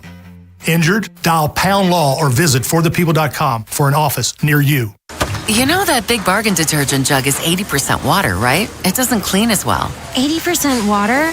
I thought I was getting a better deal because it's so big. If you want a better clean, Tide Pods are only 12% water. The rest is pure, concentrated cleaning ingredients. Oh, let me make an announcement. Attention shoppers, if you want a real deal, try Tide Pods. Stop paying for watered-down detergents. Pay for clean. If it's got to be clean, it's got to be Tide Pods. Water content based on the leading bargain liquid detergent. Download to see if you qualify. Not all customers will qualify. Transfer fees may apply. No Albert subscription required. Albert is not a bank. Albert Instant Loans are issued by FinWise Bank, member FDIC. Not an actual client. Terms apply. Kylie, what's wrong? I just got hit with a car repair bill. I'm behind on rent, and I feel like I can never save any money. Have you tried the Albert app? Albert is your financial assistant, helping you find ways to save and create custom budgets to actually grow your money. Plus, you can get up to $10,000 for big expenses or advance up to $1,000 fast when you need cash right away. Albert can get me up to $10,000? Exactly. Albert spots you in a pinch and helps you grow your money in the long run. I'm downloading Albert right now. Download the Albert app and use promo code EARN to borrow up to $10,000 for whatever you need. The Albert app helps you budget better and save more money so you reach your financial goals faster. Download the Albert app right now and use promo code EARN to borrow up to $10,000. Use code EARN to borrow up to $10,000. Weekends on the Fan. Here's Bruce Cunningham and Femi Ayanbadejo. It's a shame the way you mess around with the man. It's a shame the way you hurt me. It's a shame the way you mess around with the man. I tried to stay. Welcome back, Bruce and Femi. You've heard that song before, right? I have, but I heard a different version of it. Well, that was the hit. You know who wrote that? 17-year-old Stevie Wonder wrote that really? song. Yes, sir. And he used it to let Barry Gordy, to convince Barry Gordy to let him do his own stuff. Because Barry Gordy wanted to, Well, I guess he knew what he was talking about. Well, Stevie, I mean, that speaks for... I would say probably the most impactful musician of my lifetime. Oh, is that right? Well, Stevie, I mean, he had 6 albums in a row. Every one of them were classics, Paul Simon won the Grammy one year for Album of the Year. And he says, well, the first thing I want to say is to thank Stevie Wonder for not doing an album last year. Otherwise, I wouldn't be up for it. 410-583-1057. Let's go to Chef in Owings Mills. What's going on, Chef? Hey, what's going on, Bruce? Femi, good Chef, afternoon. where are my ribs? Yeah, Where are my ribs, Where are my man? ribs and my brisket? What's going on, Chef? Oh, my gosh, man. I'm Femi. What I'm going to do, I'm going to message you on X. Okay, do it. After I get off here, so we can set that up. Hook it up. All right. Well, you know what? I wonder if Aaron has your number. Do you have his number right there, don't you? Bruce? Because I'll text him Aaron's directly. got it. Aaron's got it. Okay, all right. there, Maybe yeah. Aaron can grab it. I'll just text you, Chef. All right, that sounds like Because my X stuff, man. People, all the DM stuff. I can't keep up. Yeah, I don't want to bombard you, man. I don't want to bombard you. Now, actually, I was cooking for a friend of mine last weekend in Southern Maryland. He's the commentator for Fox Sports 1 when they do like motorsports broadcasts. Okay, cook for him and all that stuff. Nice. So, but I was calling, man. I'm happy about this new Ravens energy I'm feeling. So it's just from the clips I'm seeing. It's just. I agree with you, Femi. I think you might have spoken on this a couple of weeks ago that we might be lucky to have Declan Doyle for maybe like 2 years, Matt. Yeah, exactly. It's just the way looking. You can hear, Chef. You can hear how smart he is when he talks. I mean, that's a piece of intellect right there. You know. Yeah, and just watching this week's episode of Ravens Wire, like how the coaching staff, it's good, huh? Like it's a difference. And I've seen the clip, Bruce. I don't know if you've seen it, but it's just a new energy. Like Lamar said, one of the coaches, I don't know his name, but he has a bald head. So Lamar was like, bald head on 2 to break the huddle. So. Yeah. I saw that. Yeah. So, but I can't wait for the season. I'm glad the O's are turning it around, but Bruce, like you always say, I'm part of that lost generation, so I'm more Ravens focused. But fellas, let's get these beef ribs going. Maybe next week or so. Yeah, for sure. All right, man. Thanks. All right, Appreciate it, all Chef. right. I'm always glad when Chef calls. Yeah, me too. Yeah, so it's interesting. And I've been trying to, like, if things fall into place the right way, and you notice no one's talking about the center anymore. And remember, like I was on the show with Ken and Tim, and I let them talk me into saying, "Oh, they're going to trade." I was like, "No, maybe the center is in the building potentially." Yeah. And you know what? It is what it is. I was saying it too at the time, and it just shows that none of us know anything. But you well, do, but June 1st has come and gone, so here we are. Let's get Warren in here. Warren in Owings Mills, what's going on? Afternoon, fellas. What's up, Warren? Yeah, I was listening a little earlier, and the young guy said he was listening to you, Bruce, back in the 90s. He said it made you feel old. Well, I'm an old guy who's listening and watching you back in the 90s. Hey, to be remembered at all is the only, I appreciate that. But I wanted to bounce something off of Femi. And you just answered one of the questions about the center. But clearly, DaCosta is following from Ozzie, saying that, we're not playing games till September, so the roster's not set. Yep. And the Ravens have been, you look at some of the national media stuff. This morning it was Pitts, the tight end from Atlanta, that we could trade for, and Stephon Diggs. Yeah. What do you see if you were general manager right now in terms of young wide receivers and young tight ends other than Andrews and maybe a middle linebacker? If you had to fill out the roster, what do you think you would do, Femi? Man, that's a good question. I talked about Deebo Samuel a little bit. I thought, he seems like a guy that's different than everybody on the roster. Almost everybody else that I think about, now Keenan Allen could be a nice possession guy to have, an older head in the room for sure. I think Keenan would be great. He knows Jesse. D-Hop, to me, I just like D-Hop a lot. I felt like there was a lot more meat on that bone last year that for whatever reason Coach Monken didn't take advantage of. So those are some guys at the wide receiver room I'd look for. I'm going to be honest with you, Warren. I feel good about middle linebacker. I feel good about the off-ball linebackers in general. I think Trenton Simpson is going to do some work this year. I think Trenton Simpson is going to have a boost in his production directly tied to Jesse Minter. Now, keep in mind, our base defense is going to be nickel. I mean, that's what we're going to be in. We're going to be in nickel and dime 80% of the time. That other 20% will be in a base defense with multiple linebackers on the field. And so I just don't see the need for an additional off-ball backer. Now, because it's camp, maybe guy gets banged up, maybe you bring somebody in that you see as a vet that could add something to the locker room. And when it comes to all positions in general, I'm assuming right now, until I hear otherwise, I think the center is on the roster. And I waffled on this a little bit, but I'm going to stand on this now. Bruce agrees because he felt the same, had kind of a similar thought. The one guy that I would love to have, and I don't even know if we need him because I really do believe in this kind of rebuilt front seven that we have. I still love me some Jadeveon Clowney. Yeah. I don't see how you can go wrong with having Jadeveon Clowney on your team.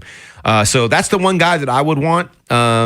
And who knows, maybe there's a corner potentially, but camp will start. Somebody will get banged up, and a vet that we didn't think of will end up here in camp because that's just football. We could sit down, Warren, and we could trace it back probably 10 years and find at least one guy they did that with all 10 summers. You know what I'm saying? Yeah. Yeah. Well, I think that's a good take, Femi. And I've always been a Trenton Simpson fan in terms of his work ethic and his athleticism. And, because Queen didn't really hit his stride into the fourth year, so maybe this will be it. I love Teddy Buchanan, but Yep. I mean, I got to believe he's probably going to start the season on pup. Oh, yeah, At definitely. least the first 4 games at least. So I mean, I tell you what, thanks for the call, Warren. If he only misses 4 games, they'll be lucky. But you know what? I've heard he's way ahead of schedule. Really? So there's a universe where they're saying he might be ready week 1. I heard that this week. To me, he was the biggest surprise on the defense last year. When the word that we got on him is that he was going to be a special teams guy. Yeah. That's what they drafted him, special teams guy. Yeah.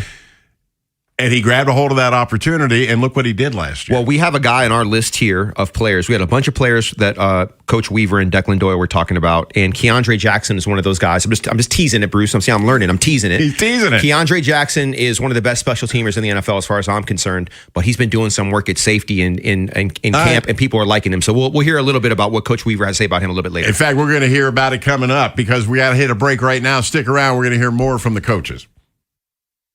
The teams you grew up with Ravens are world champions. are the ones you still love today. 105.7 The Fan. Baltimore's Classic 5 golf courses make golf fun and affordable. All 5 local courses, Pine Ridge, Mount Pleasant, Forest Park, Carroll Park, and Clifton Park, are challenging and fun for players of all skill levels. Book your tee time today at classic5golf.com. Popeye's Big Box is back, y'all. Big news for bold Louisiana flavor. And you have some big questions to answer. Will it be 2 pieces of marinated crunchy signature chicken? Or 3 juicy tenders? And which 2 delicious sides will you pair with that biscuit you love? At just $6, Big Box is a big deal. But big deals don't last forever. So if you want to go big, you better go now. At participating U.S. restaurants. Price may vary. Tax extra. Love that chicken from Popeyes. Okay, class, let's begin. Love your boots. I just sold a pair like that on eBay. Oh, really? Yeah, it took like 2 seconds to list and they sold almost immediately. I've been selling everything lately. Some chunky boots, a faux fur coat I never wore, and a vintage chair that was more of an expensive clothing rack. You know, I actually bought these on eBay. Wait, are you Kitty Sell Stuff from Brooklyn? Okay, quiet, please. Find what you love, sell what you don't. eBay. Things people love. Now that Wendy's has these new biggie deals, everyone in the family can get what they're craving, from nugs to JBCs. The parental units can get an $8 biggie bundle, the eldest who think they're so grown can get a $6 biggie bag, and the little one who can do no wrong can get a $4 biggie bites. You know, assuming they have a credit card. No, I'm kidding. We take cash too. $4, $6, and $8 biggie deals for the whole family. Only at Wendy's. Price and participation may vary. Single items at regular price. Prices may be higher in Alaska, California, and Hawaii. Choosing an orthopedic doctor who specializes in back and neck care is a big decision. You want to see a doctor who is among the best of the best, who has the right experience and skills to understand what is causing your pain and fix it. The spine experts at Orthopedic Associates of Central Maryland, a division of CAO, offer both surgical and non-surgical approaches to care, with focus on changing your life for the better. You can schedule an appointment with one of our spine specialists quickly and easily at mdbonedocs.com. That's mdbonedocs.com. Carpal tunnel syndrome, heart failure that doesn't improve with common medicines. These are some signs and symptoms associated with ATTR-CM, or the cardiomyopathy of ATTR amyloidosis, a serious heart condition with symptoms that get worse over time. Amvuttra, vutrisiran, is a prescription medicine given by a healthcare provider that treats ATTR-CM in adults to reduce heart-related death, hospital stays, and urgent visits. In a clinical study, Amvuttra was proven to help people live longer and have fewer heart-related hospital stays and urgent visits over 3 years compared to placebo. Amvuttra lowers the amount of vitamin A in your blood, which can affect vision. Other side effects include pain in the arms or legs, pain in the joints, and shortness of breath. These are not all the possible side effects of Amvuttra. For prescribing information, call 1-833-256-2748 or learn more at amvuttra.com. Ask your doctor about Amvuttra for ATTR-CM. For adults with Crohn's disease or ulcerative colitis symptoms, every choice matters. Tremfya offers self-injection or intravenous infusion from the start. Tremfya is administered as injections under the skin or infusions through a vein every 4 weeks, followed by injections under the skin every 4 or 8 weeks. If your doctor decides that you can self-inject Tremfya, proper training is required. Tremfya is a prescription medicine used to treat adults with moderately to severely active Crohn's disease and adults with moderately to severely active ulcerative colitis. Serious allergic reactions, increased risk of infections or lower ability to fight them, and liver problems may occur. Before treatment, get checked for infections and tuberculosis. Tell your doctor if you have an infection, flu-like symptoms, or need a vaccine. Explore what's possible. Ask your doctor about Tremfya today. Call 1-800-526-7736 to learn more or visit tremfyaradio.com. Weekends on the Fan. Here's Bruce Cunningham and Femi Ayanbadejo. Never had the nerve before to get up on the floor. Aaron, that sounds kind of beachy. Oh, are we throwing the beach music at Femi? Back to the beach music. No, I'm always with the beach music. Hey, update. You heard Rich Dubroff with us last hour. Well, his piece is up on BaltimoreBaseball.com, and I'm basically going to read it to you. The Orioles hope that Basayo can avoid the injured list after leaving the game last night with right abdominal discomfort. He's still being evaluated. In the meantime, they've added Sam Huff to the roster, who's been up already this year. You have seen him play. But Femi, you were thinking maybe oblique, but now we hear it's right abdominal. What's the difference in which one? So oblique, think of the obliques like that are the muscles between your ribs, and think of your abdominal more as the six-pack area. So, and Bruce, you know this, in baseball, you'd much rather have a strain. Obviously, the degree of the strain matters, but you'd much rather have a strain to your six-pack muscles than your oblique because of the rotation on a swing and actually throwing, pitching, all that stuff. You use your obliques a lot in baseball. With baseball players, obliques can be like sprained ankles. Obliques like a hamstring in the NFL, right? Like it can just linger with you. Linger. Let's go to the phones. Rashawn, what's going on, man? Hey, what's going on? What's up, Rashawn? How you doing, man? What's up, brother? Hey, not much. Shout out to O's, man, getting back, to your winning ways and everything. I think we like a half game out of that last wild card after that win last thing. I'll tell you what, I'll tell you one more, Rashawn, since you want to throw numbers at us. If they win today and tomorrow, guess what? They're at 500. Word? Yeah. Oh, man, that's going to be the first time all season, right? Well, since early part of the season, right? Yeah. Early part of the season, Yeah. It sucks about the injury to Basayo. I hope it's not real serious and he's not going to miss a lot of time and everything. Yeah, man, and they sound optimistic. It up. Yeah, they sound optimistic, right? They seem like it could be something that wouldn't be. You say not putting him on IL, right? Is that what you said, Bruce? Because if you do, then he's out for 10 days. Yeah, exactly. Yeah. So the fact that they did that says that they're it's probably day to day.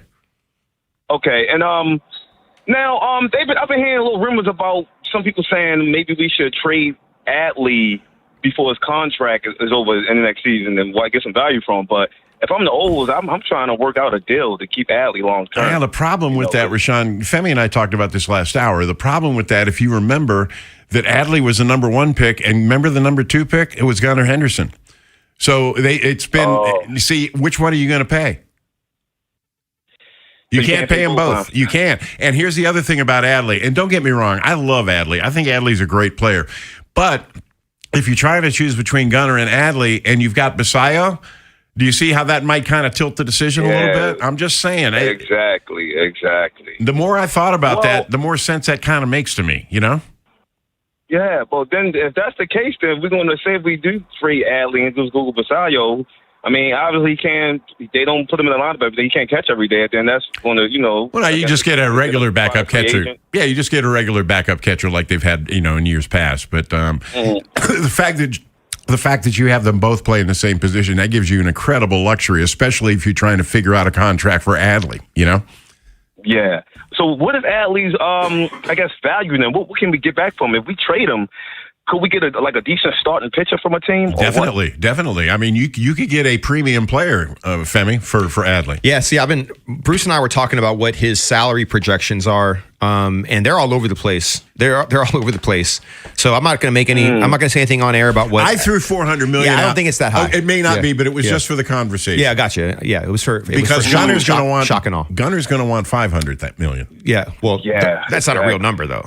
That's not a real number. Okay. Yeah, that's what he's going to want. So? Yeah, I don't think so. Yeah, but well, this is the thing. I mean, just look at the guys that are like. Just go look at the highest contracts right now. We're talking like top of the food chain salaries. Like, go look at Aaron Judge's salary. Right? Yeah. We're talking about that, right? So this is the thing. I I would prefer they keep Adley because I think the Basayo, and I think you were saying this while I was looking this up, the Adley-Basayo kind of like both of them in the lineup at the same time all the time is amazing, right? And they can kind of spell for each other. I think that's a great combo. But Bruce and I were saying, like, if you're doing business, Adley's value is probably never going to be higher than it is right now. Right. So and they're in the middle of trying to make a run right now. So it's like you got to balance. And plus, how pissed off would you be as an O's fan if they traded Adley right now? I'd be mad as hell. I'm just saying. I'll be pissed. Yeah, right. I would be too. So I just don't think it looks good optically. Like I just don't. It doesn't make sense for that to happen right now. Rashawn, but hey, this will make you even madder, Rashawn. One of the stories I read this week said that the Yankees are interested. Oh hell no! Yeah, exactly. Yeah, exactly. You can't do that. But I wouldn't be surprised. Hey, there's a team. If we can get him for one of them Bobby Witt deals, though, because that deal Bobby Witt signed, man, like I don't know, man, like that was. It's still crazy that he accepted a deal like that because he got way more, but. I don't know what was his. But Bobby Witt, but no, Bobby Witt. I mean, people consider Bobby Witt a top 5 MLB player right now. Yeah. I would say, you know what I mean. So yeah, that contract was nothing. But if we can get like a pitchable, controllable years for Adley, I'll gladly accept that by the trade line. I think that would probably be what they'd be looking for if they decide to make that move. Seriously. I think that it would be an established number one type top of the rotation guy. But the way this rotation's pitching right now, I'm not so sure they need the help. Oh well, we saying that now until injury. I know. And just for clarity, for those that don't know, Bobby Witt's deal was 11 years, 200 and basically 89 million. So 11 years, 289 like that. And we know who Bobby Witt is, right? So my assumption is that let's assume a deal that is similar in length for Adley, let's say 10 years. I think 10 years, 220, 230 makes sense. Yeah, I do. Okay. He's not going to get paid more than Bobby Witt. Yeah, that's a smaller number than I thought. I'm just saying. We need a comp here. You know what I mean? I hear you. Rashawn? Yeah, exactly. All right, well, good talking to y'all, man. Y'all have a good one. Thanks. We always do. Appreciate it. Yeah, that number may be a little bit more realistic, but I don't know if I want to give a catcher a 10-year contract. Exactly. That's my. But you're moving. That's what I'm saying. I was just giving. That's the point I was trying to make. Yeah. Yeah. All right. Let's get back to the Ravens a little bit. Before the last break, Warren, was it Warren or Chef that wanted to talk about Trenton Simpson? I think it was Warren, I believe. It's all blending together now, though. He raised some eyebrows last year. I mean, he played pretty well, and Teddy Buchanan's hurt, and he's going to be looked at pretty hard. Anthony Weaver talked about Trenton Simpson. I remember Trent as a rookie, and his growth and development from where I remember him to where he is now has just been astronomical, and it's a credit to him. How hard he's worked. His position coach, Tyler Santucci, I think is outstanding. Matt O'Donnell. So I'm just incredibly proud of that kid. Just knowing like where he was as a rookie and how green he was and just how much growth there's been just schematically, overall like offensive information. Like there's just been leaps and bounds of growth, man. And again, I just really look forward to see how that shakes out for all those guys. Yeah, I mean, I'm a Trenton Simpson fan. We know that the numbers in regard to the height, weight, speed are off the chart, and his issues were always, just diagnosing and reacting, right? And I think that they found a role for him last year. They kind of carved out a little bit of a, he could rush a little bit, he can come in and cover, and he kind of just his own little package, right? Which they do for a lot of guys on offense. So I believe and this is something that I feel like we don't talk about enough. If you think about what Adafe did when he went to the Chargers, he got completely unlocked. Oh, yeah. And I know Adafe is a pass rusher and Trenton is an off-ball backer, but Trenton obviously has some rush skills. I'm not saying he's going to be a pass rusher, but what I'm saying is that I think that Jesse can find a way to unlock him. I think Coach Weaver can find a way to unlock him by simplifying things. And so I'm looking for him to have a really, really good year. And so, yeah, I think that the thoughts on him and, hearing the coaches talk about him and players, like when I talk to other players about Trenton, they all love the skill set. It might have been last week, it might have been a couple of weeks ago, but you made a very good point on this show when you talked about coaching change and how the names change. You might have been running a similar offense, but none of it's called by the same names. Declan Doyle talked about that in terms of with all that going on. I think it's just another way that we talk about all the time, like trying to stress the defense. And that can be, personnels you play out of, formations you play out of, cadence is another element that I think a lot of times gets overlooked and not worked enough, because a lot of times guys in college, they're coming from these faster systems where they're not utilizing cadence as much. For us, it's really important that it's a weapon that we can use. And it's the one thing that we know as an offense that the defense doesn't know. And so we need to make it an advantage for ourselves. And part of that, too, is we have to stress our guys. We have to work on different cadences. We got to do things in practice. You're going to toe that line. At times, you're going to see pre-snap fouls. And really, by the time we get to the season, that needs to disappear. That's unacceptable on any snap. If we have a pre-snap foul, we're putting ourselves in a position that's a very controllable stat.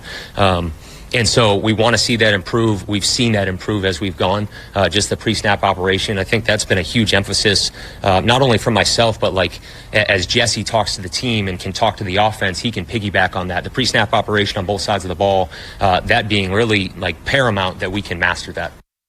Yeah, I mean, the pre-snap stuff is so important, not just the snap itself, not just the count and getting used to having exotic counts and exotic ways of, getting the defense to jump.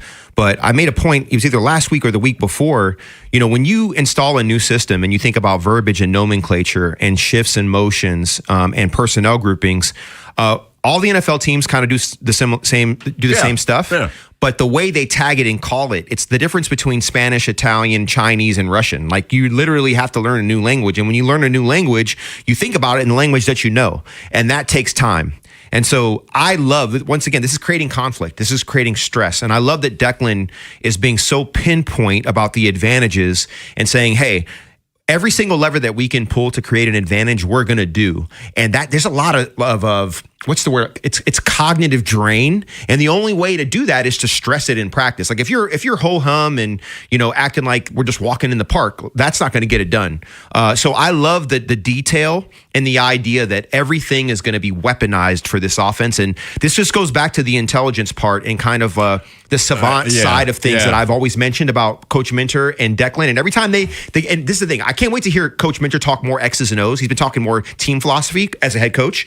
But I can't wait for Declan's offensive philosophy to be realized and to us to and don't be surprised if it's a little rocky early, because that's typical. Because there's nothing more stressful than an actual game. I'm going to put it in these terms. When I hear him talk, I understand how a 29-year-old can become a coordinator.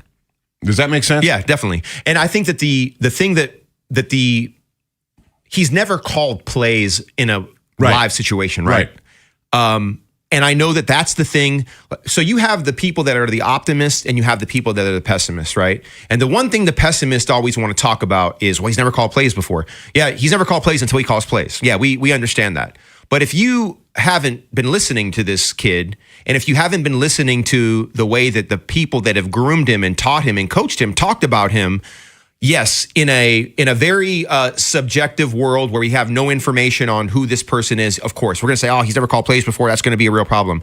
I'm not overly concerned with that, because I'm pretty certain that in every situation that he's been in, that there's been some simulation of play calling, but I also recognize that that's not actual play calling. But he's exceeded at everything that's been put in front of him. He has exceeded and he's excelled. I think he'll exceed and excel at this too. You get me excited. Yeah. Come on. Let's go. This is the other thing. Ben Johnson talked about how bummed he was, and he was very complimentary to Declan and says, you guys got a real one. You guys got a winner here. Declan would put together the whole offensive play sheet for me, and he would already talk me through what plays we're going to call and when. So basically, Declan is he's not calling the plays, but he's telling Ben Johnson, these are the plays that we need to call. Yeah. So that's about as close as you can get to actually doing it, but not doing it. So I'm excited. I hear you. Coming up, I got some shocking news about a former Oriole star. You're going to be pretty upset when you hear about this. And I know that's a horrible tease, but stick around. We'll talk about it coming right back.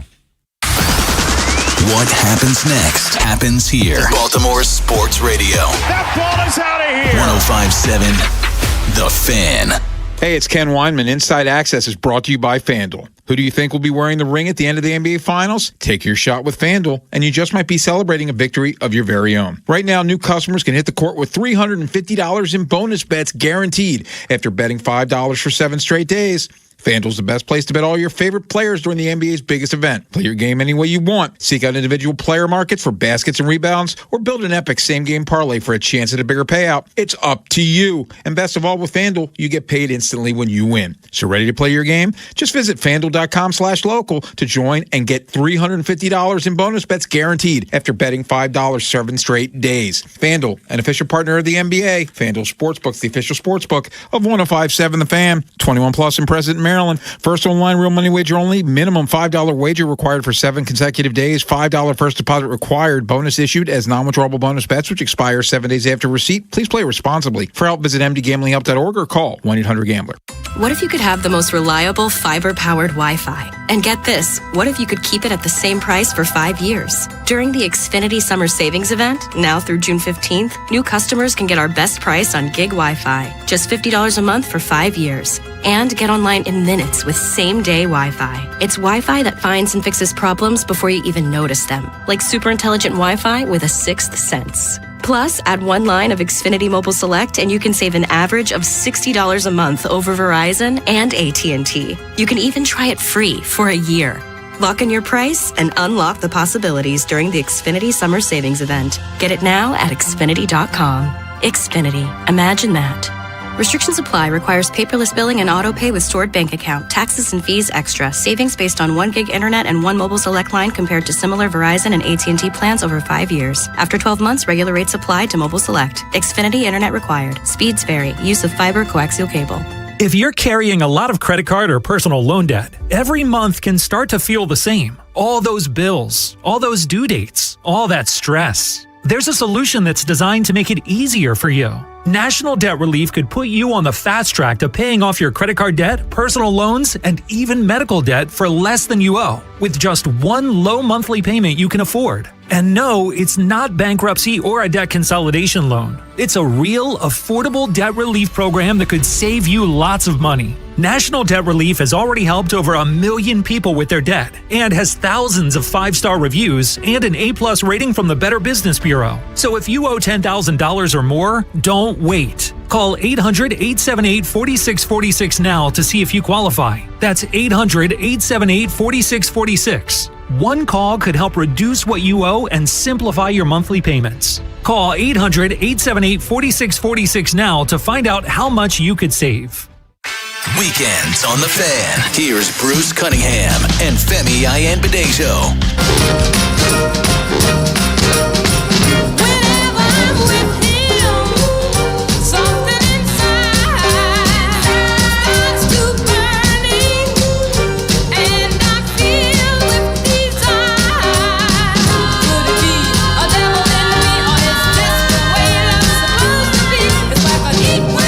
See, that Aaron is so clever. A heat wave, right? Yep. Very good. All right, I want you guys to listen closely because this story is a little bit complicated, but I just came across this before we went to break, and I told you about it. Do you remember Scott Erickson? I'm sure you do. He was on the Orioles from 97 to 02. He was on that team in 97 that went back-to-back. Pretty good pitcher for the Orioles, 16-7 in 1997. Well, he was dating this woman named Rebecca Grossman, and they had been out drinking margaritas, and they were kind of having a little giggle, chase me, in the car. Well, Rebecca was going a little too fast, jumped the curb, and killed 2 young boys. They're brothers, 11 years old and 8 years old. An L.A. jury has awarded $176 million to the parents of those 2 boys, and it looks like it's going to come from Grossman and from Scott Erickson. The trial began back in April, and it was finally decided. Now, still has to be decided who's going to pay what. How much each one of them are responsible for. Erickson's been out of the game a long time. I don't know if he's got much money left. But it's just sad all the way around. And I only mention it because people remember Scott Erickson. It just goes to show you that I won't say you never know, but it also shows you that that's what Uber is for. That's what Lyft is for. Don't get in the car when you've been drinking margaritas, Man, I have kids and they're young. Me too. And yeah. Yeah, I got nothing to say about that. It's horrible. All right, it is horrible, and I hated to just bring the whole show to a stop. But like I said, I know you guys remember Scott Erickson. If you want to know more about it, I got that from the Sun's website. So I don't know. Let's talk about something happier, baseball-wise. Leody Taveras in center field.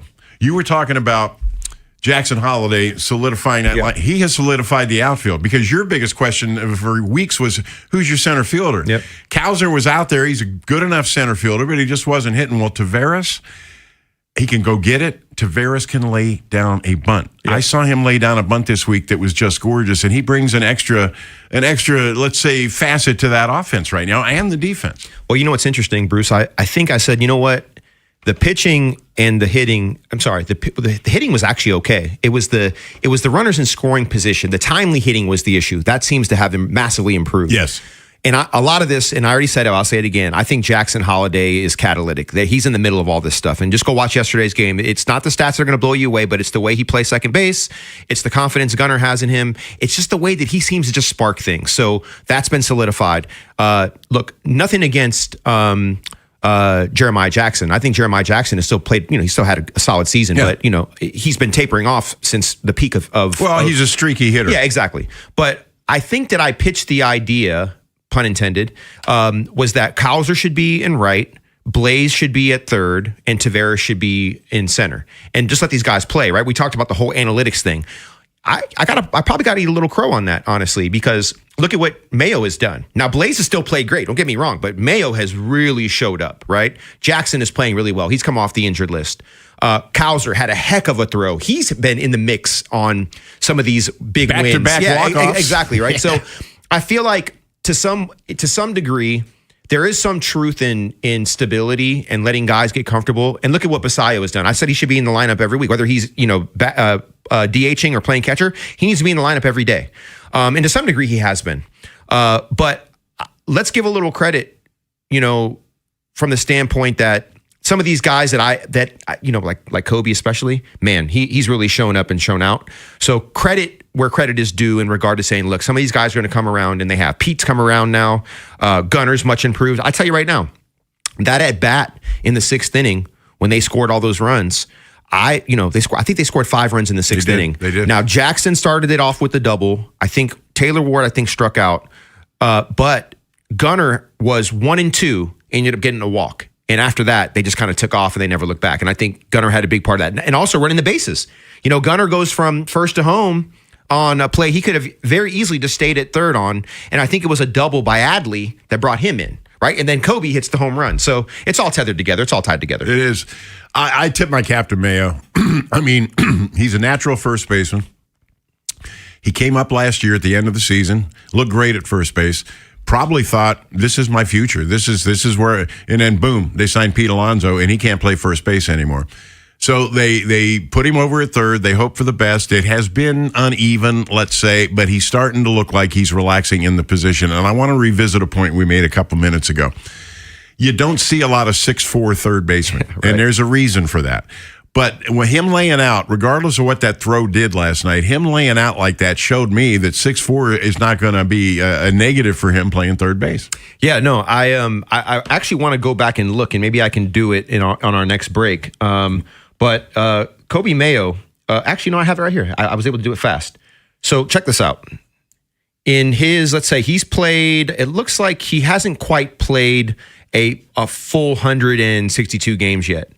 But if you look at the production, I mean, he's got 19 home runs in less than a full season.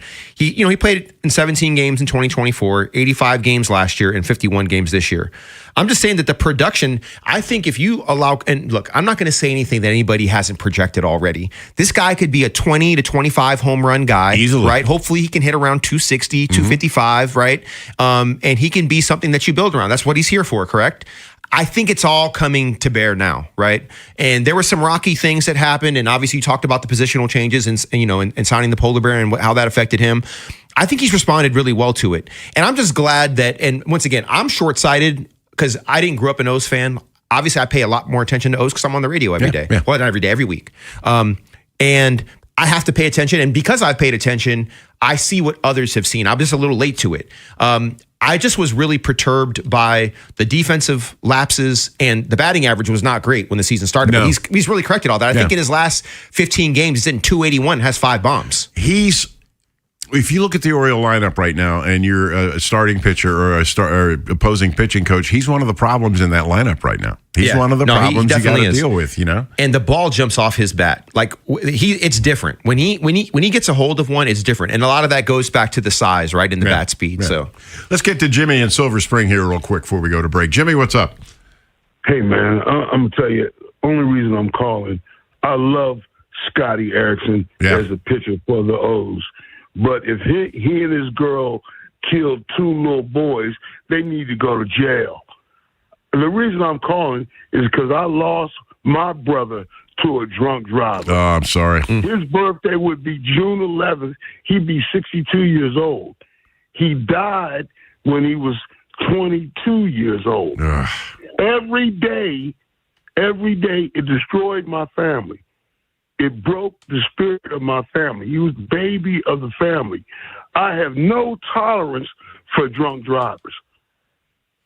I hear you. I have no tolerance for drunk drivers that kill little boys, probably sitting playing, and they're, hey, bro, that's craziness. I hear you. She was doing 73 on a 45. I don't care what she was doing. She was drinking and driving. It wasn't, she's an adult. Okay. Thanks for the call. We appreciate it. I was trying to support his point there. No, you were. Hey, I know you get it. But he's, he's emotional about that, and that's something you should be emotional about. Trust me. I'm not going to start telling my own stories, but I know what it's like to lose a sibling, and it has nothing to do with drunk driving. But just when you lose a sibling or you lose a family member, that's painful, especially when it's based on behavior that actions that didn't need to happen. Let's put it that way. You got Uber and Lyft now. You do. Yep. There's never been an excuse for getting behind the wheel drunk ever. But now you got even less of an excuse because you have an option that's there all the time. I mean, there's really nothing to say. There's zero tolerance on this one. And as a youngster, I remember driving home with one eye shut. So we've all done it, but you shouldn't. That's for sure. 410-583-1057. Coming up next hour, Femi and I are going to talk about something that's interesting me. That's because the All-Star game's coming up. And right now, I don't know that the Orioles are going to have an All-Star starter. But who on their roster might make the All-Star team anyway? We'll kick that around. Stick around, everybody. Hour number 3 coming up. Big Bad Morning Show. Vinny and Haynie. Inside Access. Live on YouTube weekdays 6 till 6. Search Baltimore 105.7 The Fan. Subscribe for daily shorts right to your phone and never miss what you missed. 105.7 The Fan. During Window Nation's Buy 4 Get 4 free sale, you could replace all your home's windows and get half of them free. Plus, you could get them with no money down and no payments or interest for 2 years. Sale ends soon, so visit windownation.com now to book a consultation. Whoa, okay. This one says you get a free phone if you switch. Hey, this one also says you get a free phone if you switch. Yeah, they all do, hon. The T-Mobile one says their customers had the lowest wireless bills versus the other big guys over the past 5 years. And their latest experience plans have Netflix included, plus a year of Dash Pass by DoorDash. Hang on, let me see that. Oh, yeah, we're switching. That's what I'm talking about. Do we clap now or...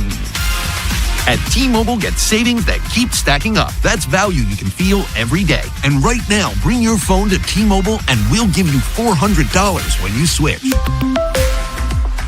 Savings based on Harris X billing snapshots from Q3 2021 to Q4 2025 compared to average AT&T and Verizon bills. Comparison excludes discounts, credits, and optional charges. $400 with new account on qualifying line. Unlock device credit ported 90-plus days with device and carrier. Entirely redemption required. Virtual MasterCard typically takes 14 weeks. No cash access and expires in 6 months. Card issued by Sunrise Banks N.A. Member FDIC. Visit T-Mobile.com. Today, we salute you, Mr. Never Sells His Rookie Cards guy. Diamond hands forever. You held through the ups, the downs, and that one friend who said, just sell it now. But deep down, you knew it was worth more. Should've bought 2. And when it's finally time to cash in or double down, you head to the one place that gets it. Baltimore Sports Cards. Buy, sell, or trade in store. Or check out BaltimoreSportsCards.com because legends don't panic sell. Hey, man, that was our exit. We're going to miss kickoff. Don't worry. Just got to stop by Giant to get some chips and dip real quick. Nice. You got the Upside app too, right? Upside? What's Upside? Time out. You don't know this? Check this out. Upside is a free app that gets you cash back when you buy groceries. And it just added all Giant stores in D.C., Maryland, Virginia, and Delaware. You're saying I can get money back just for buying groceries? That's a pretty big deal. Yep, and with Upside, you can get up to $15 every time you shop at Giant. Now pull over and get the Upside app. Let's get some cash back on that queso. Download the Upside app and use promo code CHARM01 to get a $10 bonus on your first grocery purchase at Giant. That's promo code CHARM01 to get a $10 bonus. Use promo code CHARM01. Giant is now on Upside. It's a pretty big deal. Offers vary by user and location at participating merchants. Go to upside.com for terms and conditions. I checked Allstate first and saved hundreds on my home insurance. Really smart. Unfortunately, I didn't check to see which type of soap I put into the dishwasher. Not so good. Well, looks like the kids are enjoying their new indoor slip and slide. Yeah, checking first is smart. So check Allstate first for a quote that could save you hundreds. Not available in every state. Potential savings vary. Terms apply. Allstate Vehicle and Property Insurance Company and affiliates, Northbrook, Illinois. Finding great candidates to hire can be like, well, trying to find a needle in a haystack, but not with ZipRecruiter. Its powerful technology actively finds and invites qualified candidates to apply to your job. So while other companies might deliver a lot of hay, ZipRecruiter finds you the needle in the haystack. See why 4 out of 5 employers who post a job on ZipRecruiter get a quality candidate within the first day. Try ZipRecruiter for free at ZipRecruiter.com/team. That's ZipRecruiter.com/team. ZipRecruiter. This is WJZ-FM, Catonsville, Baltimore's sports talk at 105.7 The Fan, and always live on the free Odyssey app. Weekends on The Fan. Here's Bruce Cunningham and Femi Ayanbadejo.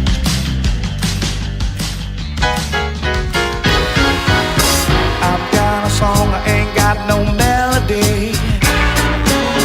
I'm gonna sing it to my friends. Welcome back. Bruce and Femi Show, hour number 3. We want to remind you that Mike Popovic comes in at 3, and he'll take you up to 6 o'clock. Or he'll start at 3:05. So Mike gets to experience today, Femi, one of the great joys of this business, what we call an in-game show. In other words, you're doing a show and the game's going on. Yep. Terry Ford, who used to be on the staff here. I know Terry.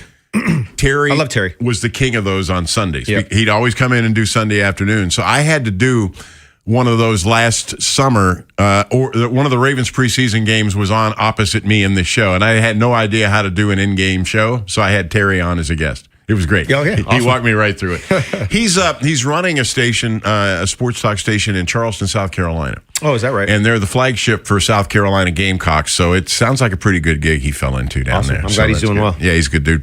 Got out of Dundalk. I know that. So good for him.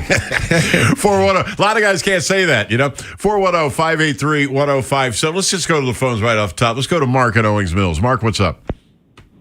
Hey, Mr. Bruce. Hey, Femi. How you guys doing? Hey, Mark. How are you, brother? Hey, just a few quick comments about the Orioles All-Star. I see Rico Garcia as pretty much having to be an All-Star. You hit the nail on the head. That was my guy. That's the guy that Bruce and I were talking. I said he's got to be him. ERA is 0.68. Yeah, it has to be him. As far as anybody else, maybe not. They might not get anybody else, but that's okay. Also, 2 quick comments. Femi, I know it was a long time ago, but congratulations on the Super Bowl victory. I know it's been a while. Yeah, it's all good. Appreciate you, man. And one quick comment. I remember hearing Bruce talk about it maybe a year ago at this time, and I'm going to let you guys go. If the Knicks win the championship, I feel bad for Tom Thibodeau. I think he got kind of the short end of the stick. Yep. I think he got a raw deal. I think he kind of deserves to be part of this, and talk to you guys later. All right. Thanks, Mark. Yeah, I mean, he's kind of right. He's kind of right. But, you know, there's something about bringing the team together. You know what I mean? And I feel like Mike's done that. You know what I mean? Yeah. It's just, there's something like this is it's what you don't do sometimes. And I think Tibbs, he kind of rubbed guys wrong and he kind of grind on them a little bit. Sometimes you just got to put love on guys and just let them do their thing. You know what I mean? And just give them space. And when I talk about John, about Harbs, that's the one thing that I think he did for Lamar. He gave space to let Lamar be Lamar. Yeah. You know what? Yeah. And I think as a head coach, sometimes you got to let your players be who they are. And sometimes the best decisions are the things that you don't do. You know, it was said about Dean Smith for years that he's the only guy in the history of basketball to hold Michael Jordan to 16 points a game. Because he had a system and he plugged players into the system. Not every coach coaches that way. And I would think, Femi, when you get a talent like Lamar, and I'll give credit to John Harbaugh for realizing what he had there and trying to maximize the talent from a generational player, I'll always give him credit for that. Just think about all the places that Mike has been. I'm talking about Mike Brown, of course, the next head coach, right? Think about all the places he's been. Yeah. Players always loved him. That was never an issue, but they always feel like, he's better as an assistant, or, he can't. Something about his style wouldn't allow you to win a championship. Wouldn't it be such great validation? Because I think of him as, and the NFL has been going through its own wave of, and this is not a youth thing, it's a vibe and a philosophical thing which is ageless. Like you listen to Declan talk, he sounds like an older, mature guy, but he's young, but he's got a maturity about him. I think, and a self-awareness about him. I think Mike Brown is kind of like that too. He's got a self-awareness about him. He's got an ability to just kind of not overreact and just kind of, you know what? Like, hey, I don't need to control everything. I feel like Mike Brown is that guy as well, which is the antithesis, right, of some of the greatest coaches in NFL history, like a Bobby Knight, right, or what's my man's name? Dean Smith. Dean Smith is another guy, right? Coach of Alabama. Football coach. Oh, Bear Bryant. Nick Saban. Nick Saban. Both of them, right? Why does this happen to me in midair? I'm one of the most, probably the best college coach in NFL history. I mean, in NCAA history. I can't remember his name. Yeah. But he hasn't coached for a while either, right? And maybe this is the thing. Coach Saban was very honest about this evolution and change. He's not for it. No. And you already know I'm for it. Yeah. But the fact that not having control makes him uncomfortable tells you everything you need to know. Jay Wright, the basketball coach at Villanova, resigned for the very same reason. Yeah, but I didn't see Jay the way that I see understand Coach Saban, though. I understand it more than you do. Yeah, you do, for sure. Because I'm closer to their age. Yeah, I agree. And you're younger, and you're able to go with change a little bit better than we are. Yeah, for sure. Not saying change is a bad thing. I also think that the life that I lead and the people that I'm around are also younger. You know what I mean? Yeah, so in a way, I'm forced to kind of be in that mindset. And because I feel like and look, as older folks, we have a tendency to kind of be disparaging toward the younger folks, but that's what we're supposed to do. It's kind of like a rite of passage to some degree. But there's a lot of great things about youthfulness, and kids are not broken down psychologically and emotionally the way that adults are. Right. They're not about get off my lawn. They're more like, come on my lawn, come hang out. Like let's play, let's compete, let's do these things. And there's a youthful giddiness to things that I think if we all can just hold on to it a little bit, I think we'll all be a little bit happier, Bruce. I just believe that. I'll tell you the truth. You're preaching to the choir, because what you see outside and what you see inside, I'm 21. Yeah. I'd never aged out of that. And in fact, that's been a good and bad thing. Yeah. I've heard about that. You want to talk about it on air? You want to get into it here? Probably not. Okay, cool. Probably not. All right. Well, this is the thing, and well, this is the thing, right? How many times have people called and thought I was younger than I actually am? Yeah. A lot of people have done that. And people that meet me, they when they hear me talk, they think, I'm like younger than 40 a lot of times. Well, right? you haven't really aged. Well, it's with a lot of work and a lot of effort, by the way. Hey, how about a shift gears real quick here?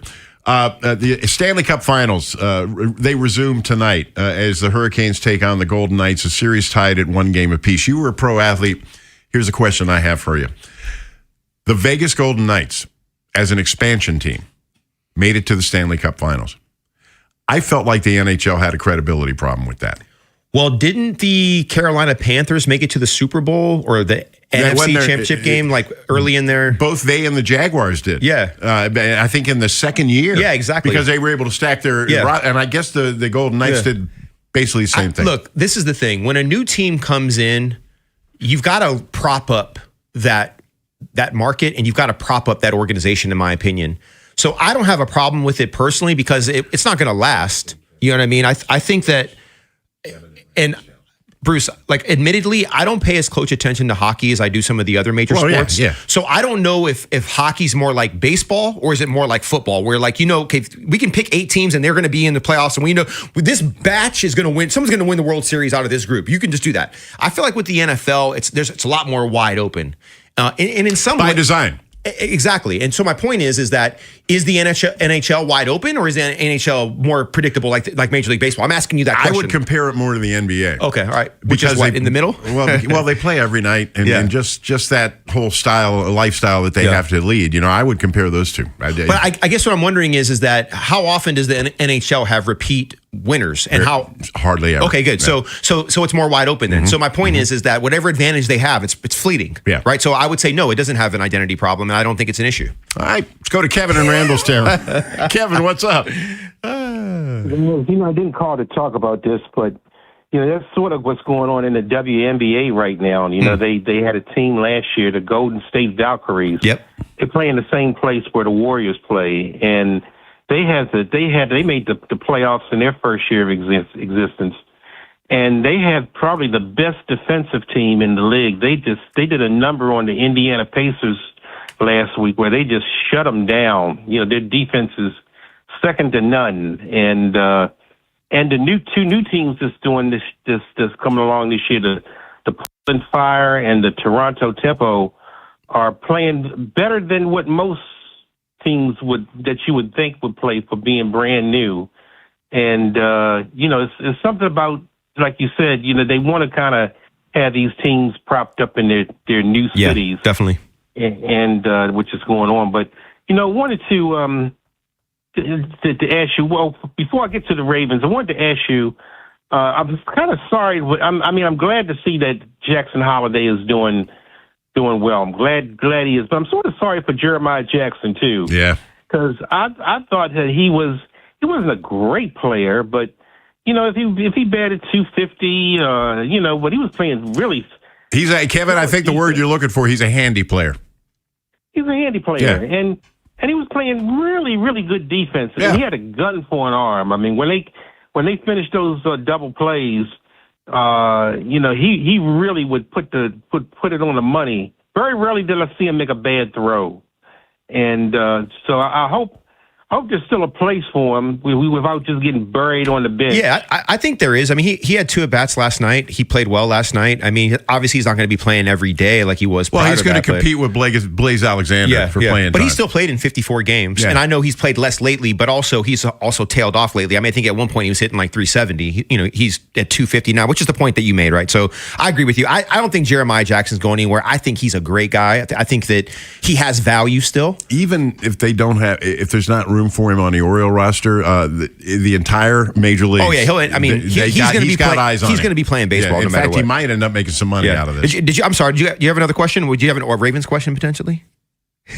I just was wondering. I didn't hear you guys talk about it, and I could have missed it. Because I missed about an hour of the show last week, unfortunately. So I don't know whether you came across it. But what do you guys think about the Ravens' big publicity about their new uniforms? And did you see anything that vastly different? No, not really. In fact, Femi and I we're gonna dig a trench between age line. I don't care. All right, I like the uniforms that they have. I didn't like the original ones very much. 96 and 97, those are kind of crappy. But I liked what they had. I didn't see a big difference. Yeah. Now, as a younger guy, you go ahead. No, well, this is the thing. I expected more. Honestly, I was hoping for more. But Bruce, where you are, it was nice little tweaks. There were nice little accents. But it's the uniform. Like you don't look at it and go, "Oh wait, that's the Ravens." Not like when Seattle made their change, right? Or when Tampa made their change, right? Like it wasn't that drastic. But you know what? Maybe that's okay because they took something that was sleek and they just made it a little sleeker, and it's fine. I'm fine with it. I just care more about the product on the field. Yeah, I do too. I think most of us would care about the product on the field. I just was expecting something a little bit more. You and I, we're on the same page. I agree with you. I'm only saying, the only reason I'm saying about the product on the field is because I wish I could say more about the uniforms. So you and I are on the same boat. I wanted more. Admittedly, I wanted more. Now, they do have this one that's purple with, I don't know whether you could call it gold. Yeah, it's gold. Mustard, no, it's no, not mustard. No, definitely gold. It's definitely gold. Remember the mustard pants, Kevin? Yeah, I do. We don't want those. Hey, Kevin, did you see the black on black with the matte helmet and with the new bird? That logo, that's a sweet one. I was really happy with that. The Gene Simmons logo. Yeah, the Gene Simmons. Yeah. Yeah, I'm not crazy about the logo. Oh, really? The Gene Simmons ones. Yeah. Yeah. But I do like the I do like the black on black. But it's funny. I'm probably funny. I like the black top with the white pants. I do too. I love that combination. Yeah. I like the black top with the purple pants. That looks good too. Yeah. And you know what? Yeah. They've done a lot of winning. They have done a lot. They have done a lot of winning with the black and purple. Yeah, for sure. The only thing about the purple pants, Kevin, let's see if you remember this from last year. Your starting running back and your starting quarterback had trouble keeping those purple pants up during the game. Did you notice that? Right.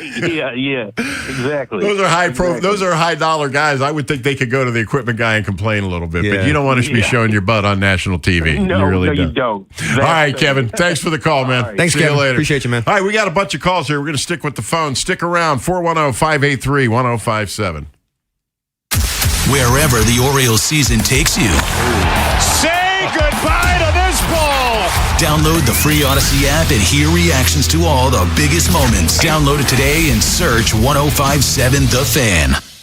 No payments till winter at Old Glory and Patriot Harley on any new Harley this week. Annual percentage rates such as 2.99% and no payments until winter on any new Harley. Man, that's a long time. At Old Glory and Patriot Harley now through Sunday. No payments for 7 months with approved credit. CFG Bank Arena is officially one of the hottest concert venues in the world. And this summer, get ready because it's gonna be a scorcher. With top artists like Olivia Dean, 5 Seconds of Summer, Benson Boone, Casey Musgraves, Shakira, and Tame Impala. CFG Bank Arena has got you covered for the best music, fan-filled nights, and all the sensational concert vibes summer can bring. It's sure to be lit, and we're not stopping, with more major announcements on the way. Visit CFGBankArena.com and get your tickets today. CFG Bank Arena, the biggest shows, the biggest names in entertainment, and the best seats in Baltimore. The world's game at BetMGM is here. Bet on the soccer showdowns with 2-up early payout so that if you're up 2, BetMGM will pay you. That's right. Place a pregame straight match result bet on any tournament game. If at any point your team is up by 2 goals, you'll instantly win your bet. Then enjoy BetMGM's same-game parlays, daily promotions, player props, and so much more for the world's game. Don't miss your shot at an early win with 2-up early payout to get paid out if at any point your team is up by 2 goals, regardless of the final outcome of the match. Make it a tournament to remember with BetMGM. BetMGM and GameSense remind you to play responsibly. For help, visit mdgamblinghelp.org or call 1-800-GAMBLER. See BetMGM.com for terms. 21 plus only. Maryland only. New and existing customer offer. Subject to eligibility requirements. Additional terms and restrictions may apply. Please play responsibly. In partnership with MGM National Harbor.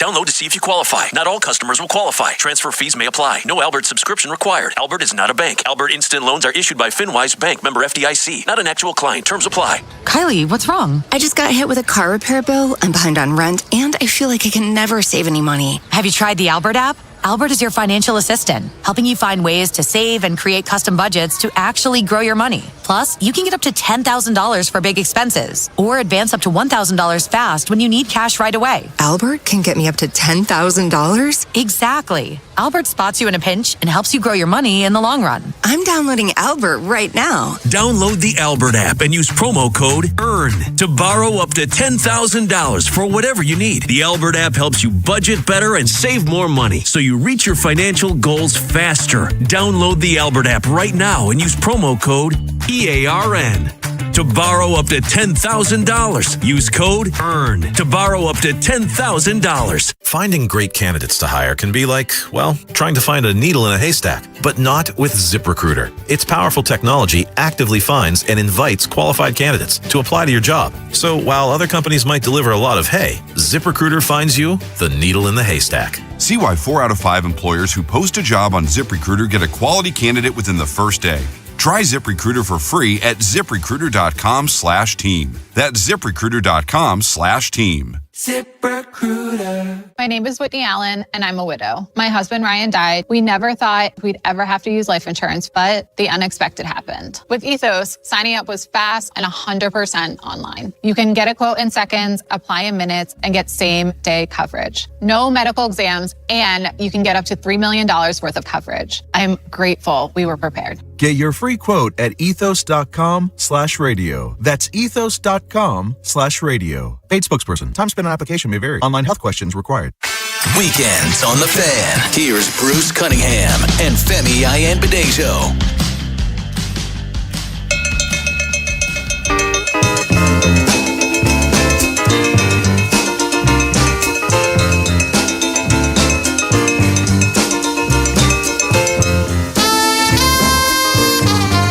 yeah. That sounds like summer to me. 410-583-1057. And by the way, summer's here. We're going to be pushing 100 degrees today. But it's low humidity, they tell me. Oh, nice. Well, maybe. Maybe it'll feel like Arizona. Maybe it'll feel like Scottsdale. Me, yesterday, I wanted to see the Orioles game. And I have a split level house, and the lower level is very, very cold. You know, in the summertime, or in the wintertime, it's not a problem because I got a pellet stove down there. But in the summertime, it's torture. I was literally in sweatpants and a hoodie yesterday. I like that. Hey, in my house, my girl and I, we keep our house 67. We sleep. That's how we want it. Yeah. And so you always wear a hoodie in my house. You're wearing pajamas and a robe, and that's how we want to keep it. Well, my wife likes to run the ceiling fan in the wintertime. Yeah. Oh, yeah. We do the same thing. We run a fan. Yeah, we run a fan in the room too. Fan and AC. Okay. So you know what's interesting, and I'm not making this up. For those of you that don't know, I've been in human performance for a couple of decades. The best temperature for recovery and deep sleep is actually right around 67, 68 degrees. Really? I know for some people that's blasphemous. They're like, what? They can't believe it. I used to sleep in my room in it'd be 70, 71. And then I started doing more research. I started to drop it down. I sleep better than I've ever slept. A lot of that has to do with the room temperature. Well, it's because of the Chicago background. You just don't feel cold. You people are weird out there. Well, you know what's funny? Well, remember, I went from Chicago to Santa Cruz. You know what I mean? So I just thought I saw a path for a Chicago. Yeah, it's shot, okay. So Yeah, Chicago. Hey, shout out to the Chi. I love Chicago. Yeah, Chicago's a great city. The best description of Chicago I ever got. A friend of mine said, "Yeah, it's like New York full of normal people." Yeah, I think that summarizes There's it. Chicago. Yeah. Mike in Columbia, what's going on? Hey, Bruce. Hey, Femi. Hey, how's it going? Hey, Femi. Yes, sir. I got to agree with you. I think Mike Brown did a great job. And, it's a different Knick team. Now they have a rotation. Their bench is nice. Shamet, Robinson, Alvarado, McBride. Yep. Alvarado, great story, Bruce, Femi. Here's a kid, local kid, right? At a Christ the King High School. He goes to Georgia Tech. Senior year, he gets Defensive Player of the Year. Then he goes to the G League, and he gets his break, and he comes up, and he's on the Pelicans. And he's there a little while. Then they trade him, and he goes home, and he's on the Knicks, and he comes in. The fans love him. He sparks the team. And when the Spurs come in, like Tony said, Champaign played at St. John's, Castle, Connecticut, Harper, Rutgers. So they played in the Garden before. Yeah. So let's see what happens. I tell you what, last night, and I've seen thousands of basketball games, all right, thousands in my career. That was one of the top 5 games I've ever seen last night. Did you feel the same way? It was a great game. Yeah. It was a great game. You know what's interesting is, I don't know did you hear the first maybe 30 minutes of the show? Alvarado, I tip my cap to him because his stat line in that first game, when Brunson kind of went down with that little knee injury and we didn't know how bad it was, he was 7-4, 1-1 in not that much time. I mean, he kind of carried them for a moment there. I didn't expect him to do that. And then when I think of Shamet, like the way that he plays, and Bridges, my goodness, I just feel like when you look at the top 5-6 players on the Knicks, they're just better. And I think the biggest issue is that Champagne, Vassell, Wemby, Fox, Castle, and Harper, other than Fox, they're all 25 and younger. Fox is 28. The Spurs are a really, really young team. They're going to be here. Them and OKC are, I think, I don't see how you crack that code with those two teams. And then the Knicks, look, they're probably the most unappreciated team in the NBA, probably the last couple of years. And I know why. They've underperformed for a really long time. But psychologically, I compared them to our 2000 team. They're just uncrackable, unflappable, and they're connected, and they're just playing great ball. I mean, I said Knicks in 6. I mean, don't be shocked. Well, I was going to ask Mike that. Mike, do the Spurs have a win in them here? I mean, coming back down 2 games, I don't know. Well, Monday it's going to be. I don't know. I can't answer that. Yeah. What's your gut tell you? All I know is I love Jose. Jose was, he made it, He was scrapping coming up. You can tell he's scrappy. You know what I mean? Right. Just his whole vibe. You can tell where he's from just by the way he acts. I'm a fan right now, and look, I don't care about the Knicks at all. And actually, I was born in Chicago, as Bruce knows. I grew up with the Bulls, right? Like that was like my first love of a basketball team, the Bulls. And then I loved kind of like the the Magic, Lakers, and then moving to California when I was around 11, I fell in love with Golden State. But I've always had a dislike for the Knicks, but I've separated all that out right now. This isn't about that. This is about these guys and this coach, and I'm with it. I'm cheering for them. I hope they do it, and they've earned it if they get it. I mean, taking the first 2 games on the road, that's a really hard thing to do. Mike, you know what's crazy? I was sitting here and I had this epiphany. I was like, are the Falcons, are the Hawks the second best team in the NBA? They took the Knicks to 7 in April. Everyone forgot about that. You know what I mean? Like, and I'm being tongue in cheek. I'm being facetious. But to think about that, just think about that for a minute. The Hawks this almost didn't happen. That's wild to me. That's like the old days when they did win it. The Bullets took them to 7. Yeah. Right? That was a great series back in those days. Hey, Mike, appreciate the call. We got to hit a break, man. All right, fellas. Thanks, Mike. Care. There he goes, Mike. Biggest basketball fan. Yeah, Mike knows his stuff. By the way, before I throw us to break, we're going to stay with the phones. We got plenty of calls. And call in yourself right now, 410-583-1057. But my phone jingled while he was talking, and I looked Ali? down. No, Ed Norris. Oh, Ed Norris. Okay. Ed Norris says, I heard that NY Chicago joke. Go Knicks. Did he? Hey, Ed, what's up, Ed? Ed, are you watching this on YouTube, or how you taking this in, Ed? Me and Ed have this little fun relationship. We talk about how we're always kind of wearing the same clothes. I wonder if he's wearing a black top and black shorts today too. The black hat. I don't know. HBO showed The Wire all week long. Oh, is that right? And it was fun. It was I think from the first year of The Wire, and Ed had hair. Yeah, was he? Yeah. I wonder if he's watching the Wire on replay. If he just goes home and just watches The Wire. Well, I'm in The Wire. Are you really? Season 5. I didn't know that. 2. Okay. Yeah. There was a writer at the Sun who they thought was fabricating stories, and they sent him to write a story about opening day. And he came back with a story about a little kid in a wheelchair, didn't have a ticket, and it seemed... Anyway, while all this is going on, I'm in the monitor in the newsroom doing a live shot from Camden Yard, and I didn't know they had it. Oh, wow. So I'm watching like everybody else. My phone starts exploding. I'm like, what the hell? We had this guy at Fox named Jimmy Earn, Traffic Jam Jimmy. Mm-hmm. He knew somebody that was on a production team of The Wire, and he said, hey, do you have some stock footage you could give us? Just various things around. Yeah, I know. And one of them was a live shot from an Oriole baseball game. Did you get a check? No. I didn't even know it was going to. I didn't get anything. I didn't even get a way to go. Well, you know what's so funny is I didn't know I would get checks from, I think, the NFL Network when when we were doing our stuff with the radio. I didn't even realize. I was like, oh, this is nice. Yeah. I mean, Yeah, I remember when I was doing Ravens games, I remember we kind of depended on that check. But, of course, in 96 and 97, the Ravens weren't getting on very much. But it's lucrative. It can be, but it's fun. 410-583-1057. Stick around. We're coming right back. This is BJ Surhoff. You're listening to the best Orioles coverage on Sports Radio 1057, The Fan. This weekend only at Old Navy, get $12 women's dresses, $12 adult shorts, and $8 kids shorts. Yep, get $12 women's dresses, $12 adult shorts, and $8 kids shorts. This Saturday and Sunday only at Old Navy. Valid 6, 6, and 7. Select styles only. Okay, class, let's begin. Psst, love your boots. I just sold a pair like that on eBay. Oh, really? Yeah, it took like 2 seconds to list, and they sold almost immediately. I've been selling everything lately. Some chunky boots, a faux fur coat I never wore, and a vintage chair that was more of an expensive clothing rack. I actually bought these on eBay. Wait, are you Kitty Sell Stuff from Brooklyn? Okay, quiet, please. Find what you love, sell what you don't. eBay. Things people love. Now that Wendy's has these new biggie deals, everyone in the family can get what they're craving, from nugs to JBCs. The parental units can get an $8 biggie bundle, the eldest who think they're so grown can get a $6 biggie bag, and the little one who can do no wrong can get a $4 biggie bites. Assuming they have a credit card. No, I'm kidding. We take cash too. $4, $6, and $8 biggie deals for the whole family. Only at Wendy's. Price and participation may vary. Single items at regular price. Prices may be higher in Alaska, California, and Hawaii. Hey, it's Ken Weinman. FanDuel's giving you better payouts on same-game parlays all NBA playoffs long. With more ways to build and more value every time you play, you can stack your picks your way for every game, every matchup, and every moment. From spreads to player points to threes and more, build it all into one same-game parlay and go for bigger payouts.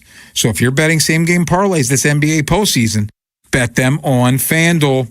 More options, better payouts, all NBA playoffs long. Head to FanDuel.com/local. Again, that's FanDuel.com/local to get started. FanDuel, an official partner of the NBA. Play your game. FanDuel Sportsbook is the official sportsbook of 105.7 The Fan. 21 plus and present in Maryland. Please play responsibly. For help, visit them at mdgamblinghelp.org or give them a call at 1-800-GAMBLER. Again, that phone number, very important, is 1-800-GAMBLER. Hey, man, that was our exit. We're going to miss kickoff. Don't worry. Just got to stop by Giant to get some chips and dip real quick. Nice. You got the Upside app too, right? Upside? What's Upside? Time out. You don't know this? Check this out. Upside is a free app that gets you cash back when you buy groceries. And it just added all Giant stores in D.C., Maryland, Virginia, and Delaware. You're saying I can get money back just for buying groceries? That's a pretty big deal. Yep, and with Upside, you can get up to $15 every time you shop at Giant. Now pull over and get the Upside app. Let's get some cash back on that queso. Download the Upside app and use promo code CHARM01 to get a $10 bonus on your first grocery purchase at Giant. That's promo code CHARM01 to get a $10 bonus. Use promo code CHARM01. Giant is now on Upside. It's a pretty big deal. Offers vary by user and location at participating merchants. Go to upside.com for terms and conditions. Pump up the volume. Business moves fast. Orders roll in, deadlines close in. When you ship with USPS Ground Advantage, you can keep up with confidence. Every package stays in our secure network from dock to door. And with nationwide reach, dependable tracking, and upfront affordable pricing, you get built-in peace of mind. You run the business. We run the routes. Visit USPS.com/Ground Advantage to learn more. Weekends on the Fan. Here's Bruce Cunningham and Femi Ayanbadejo.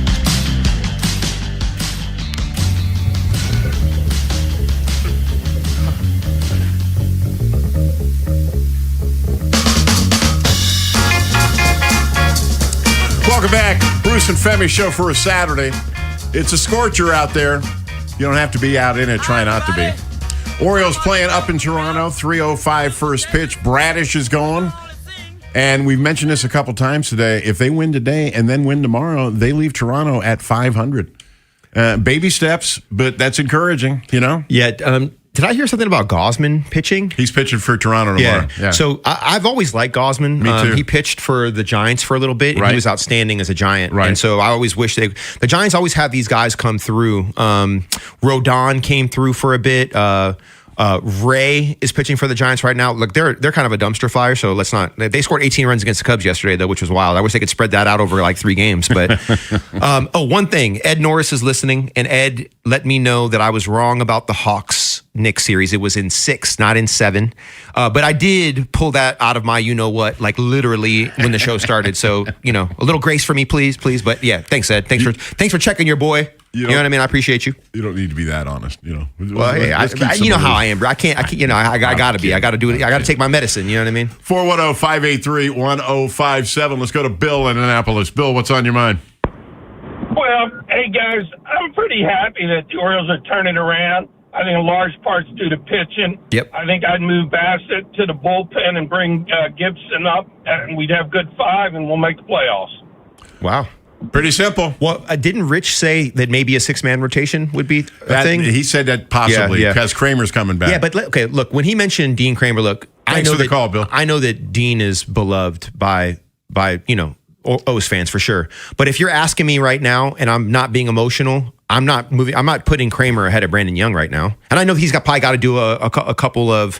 He's not just going to come up and just start. Right start now a game. is the key phrase in that sentence, because the season is so long and pitching takes such a beating. But you know what? Didn't you and I talk about a 6-man rotation like one of our first weeks on air? That was a possibility. I'm not against that. I'm not either, but you usually don't have the manpower to do that. Yeah, exactly. Because if you're talking about a 6-man rotation, you can take someone out of the pen. Yeah, well, it's going to be completely different by August. Yeah, well, that's true. We know. Well, we'll let nature take its course, but I'm just saying. But if we had a say in it right now, I'm really look.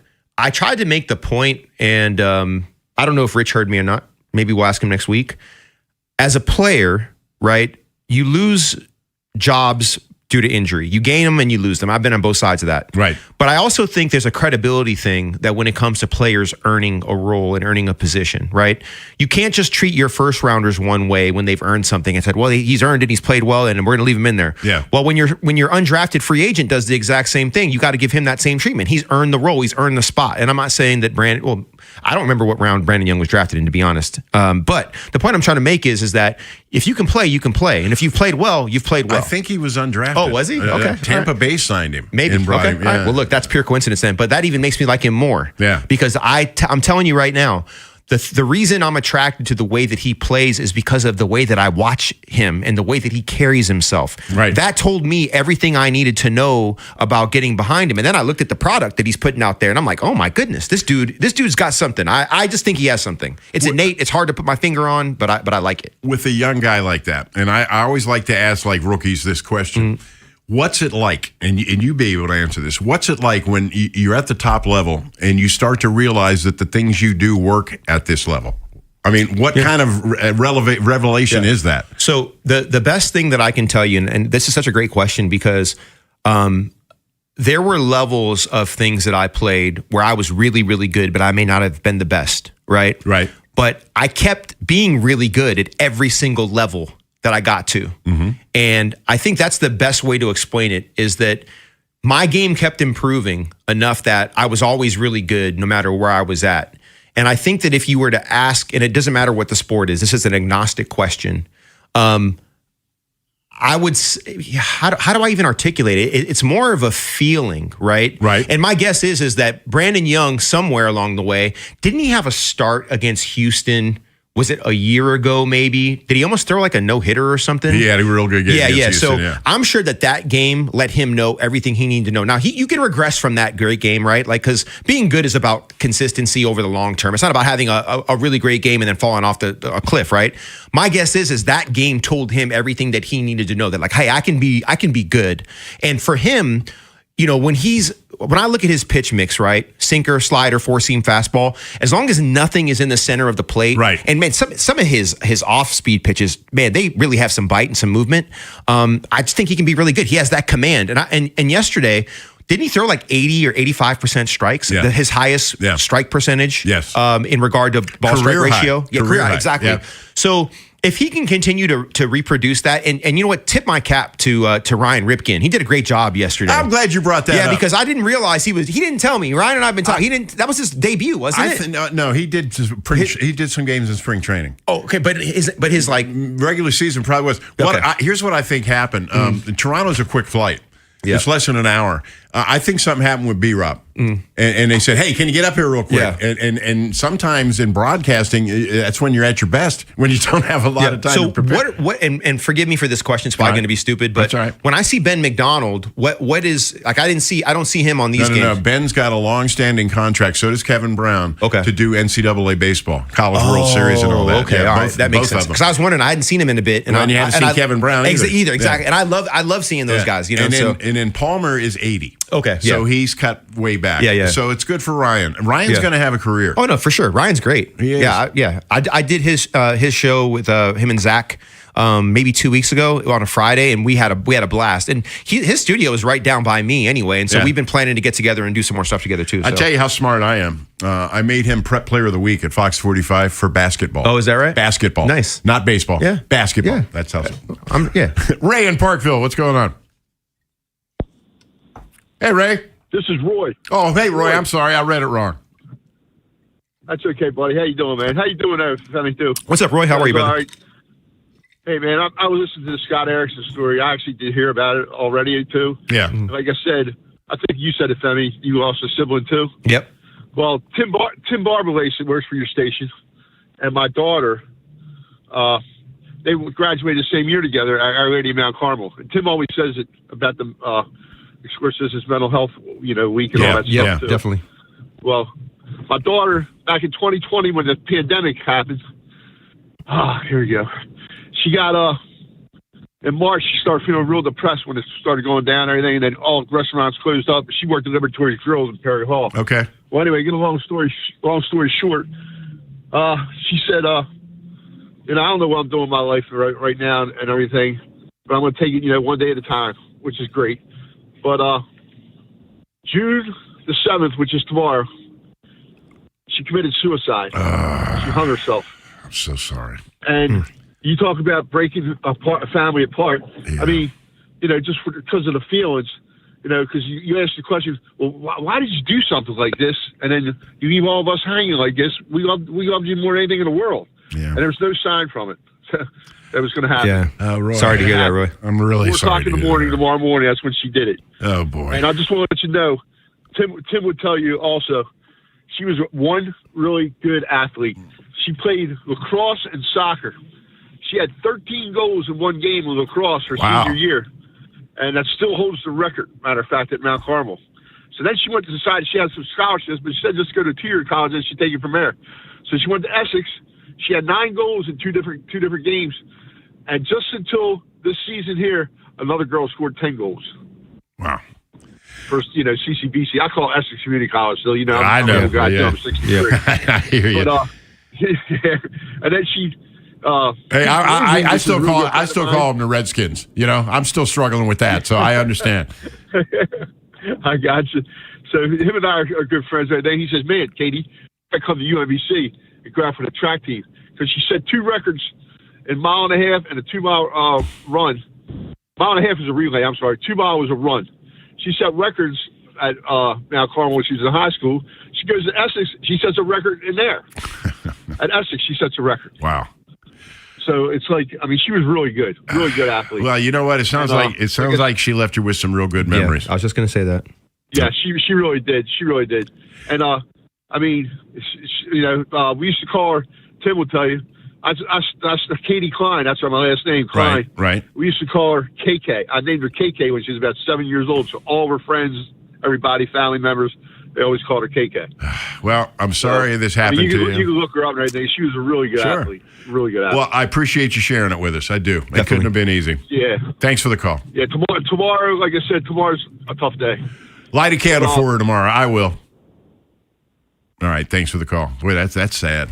I mean, I'll be honest. I'll be 100% honest with you. I'm a little bit sorry I read that Erickson story on the air. I just, he was a former Oriole, and that's kind of a bad story, but it kind of put a pall over everything. It kind of did. And I apologize to you, the listeners. I should have used more discretion there. I mean, I think it's great that people are vulnerable and they share their stories. Yeah.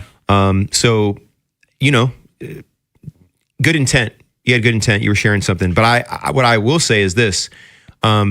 If people coming on air allows them to express something they haven't been able to express, then we're here for it. So I think that's a good thing. Yeah, I think that's a good thing. And if you're the parent of a suicide, I can't think of anything worse than that. I'm serious. Losing a child is awful, but that way? I've had a few friends that have committed suicide over the years, and there's always a common thread in the experience in regard to when they leave notes or they leave some background on it. Right. Whatever the pain is that they're dealing with is so great that the people that they leave behind, I'm getting sad thinking about it. We had at Fox 45, we had a weather anchor who went on to Detroit. Her name was Jessica Starr. And she had an eye condition, and it wouldn't get better. And the pain was immense, and she ended up doing the same thing. I think the point I want to make sure I get this point out because it's important. I want to put a bow on it and move on. All right. I think that whatever they realize that they're going to hurt the people that they love most, but the pain they're dealing with is so immense that they almost feel like there's no way out, right? And so I want to have grace for the decision that they've made because that's the choice that they made. You know what I mean? Yeah. And no matter how painful it is to their friends and family, it was a choice. And that's a big difference to me than somebody who gets hit by a car who's crossing the street, right? It doesn't make it any less painful for the parents or the family, but I'm just saying that a little bit, I'm hoping that choice makes them, wherever they've moved on to, for whatever you believe, right? I hope that they're better because of the choice that they made. I don't even know if that makes sense, but I hope it does. I hear you. Okay, cool. Stick around, everybody. We got one more segment, then we're going to hand it off to Mike Popovic. Give us a call, 410-583-1057. Big Bad Morning Show. Vinny and Haynie. Inside Access. Live on YouTube weekdays 6 till 6. Subscribe for daily shorts right to your phone and never miss what you missed. 105.7 The Fan. Popeye's Big Box is back, y'all. Big news for bold Louisiana flavor. And you have some big questions to answer. Will it be 2 pieces of marinated crunchy signature chicken? Or 3 juicy tenders? And which 2 delicious sides will you pair with that biscuit you love? At just $6, Big Box is a big deal. But big deals don't last forever. So if you want to go big, you better go now. At participating U.S. restaurants. Price may vary. Tax extra.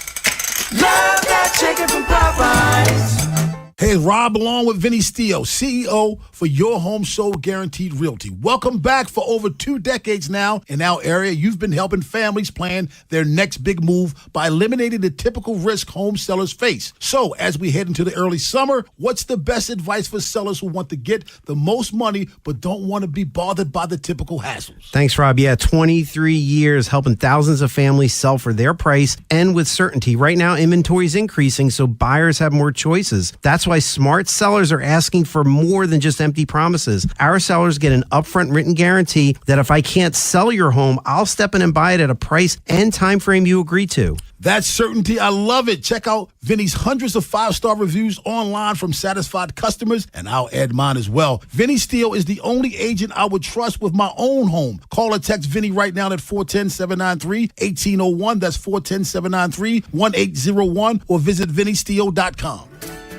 Here's a harsh fact. 40% of women and nearly 20% of men suffer from varicose or spider veins. Left untreated, these veins can cause tired, heavy legs, swelling, burning, cramping, aching, and even restless leg syndrome. In some cases, this can lead to serious health risks like blood clots. USA Vein Clinics offers minimally invasive treatments that take as little as 15 minutes and are covered by most insurances. Call 410-921-0667 to schedule your appointment today. Don't wait. Call 410-921-0667 for free information today. Imagine walking, exercising, and sleeping peacefully again. Varicose and spider veins won't go away on their own. USA Vein Clinics can help. Call 410-921-0667 for fast, easy, and affordable solutions. Treatments are covered by most insurance plans. Don't put this off any longer. Call 410-921-0667. This is the story of the one. As a maintenance engineer at a beverage manufacturing plant, he starts his day knowing every line is ready to run because Grainger delivers the industrial-grade products he needs to keep mixers, conveyors, and packaging equipment moving. With Grainger's vast selection of bearings, belts, and motors, he keeps operations running smoothly, so nothing grinds to a halt. Call 1-800-GRAINGER, click Grainger.com, or just stop by. Grainger, for the ones who get it done. Pump up the volume.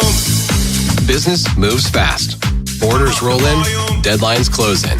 When you ship with USPS Ground Advantage, you can keep up with confidence. Every package stays in our secure network from dock to door.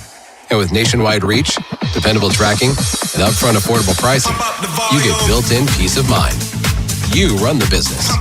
We run the routes. Visit USPS.com/Ground Advantage to learn more. Weekends on the Fan. Here's Bruce Cunningham and Femi Ayanbadejo.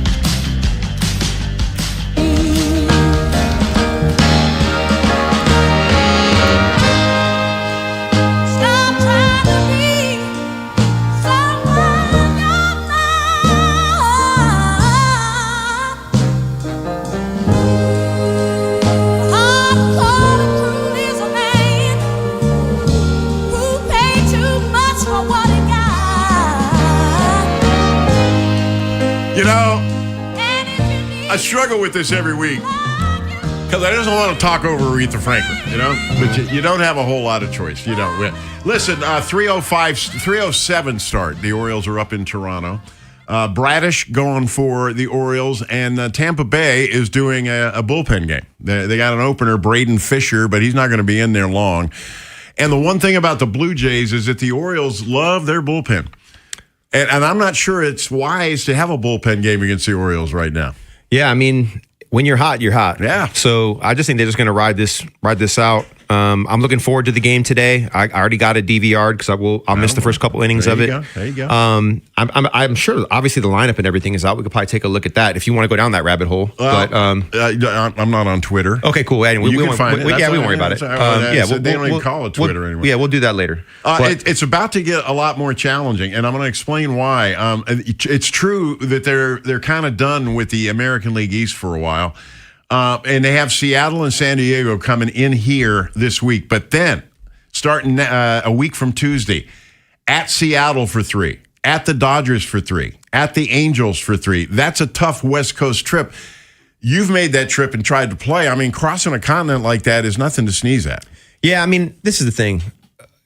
Anything you do with repetition, you get used to, right? Yeah. And baseball players, this is what they do. Obviously, when we play a game, we fly in the day, maybe 2 days before.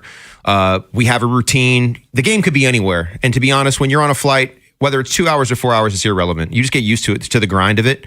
But it is going to be a solid test, though, because I think Seattle is probably the only team that's probably as hot as the Orioles right now. Yeah. And then you said they played the Padres, too, correct? No, the Dodgers and the Angels. Oh, Dodgers and Angels. Okay, cool. The Dodgers, you already know, they're probably the best team in baseball, right? So I haven't been paying too close attention to the Angels, but that's a series they should probably win, in my opinion. They're struggling with exactly. a superstar. Well, you already know what I mean by that, but I didn't want to disparage anybody. Let's go to the phone. I don't want to be pejorative. Let's go to Maya in Hartford County. What's up, Maya?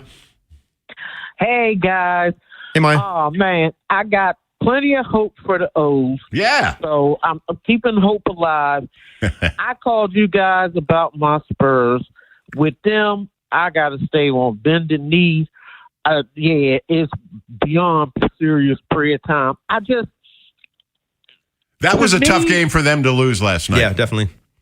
It was a tough game, but with both games, it just seems like they haven't been mentally focused. A lot of sloppiness, a lot of turnovers, making mistakes, things that are not characteristically Spurs basketball.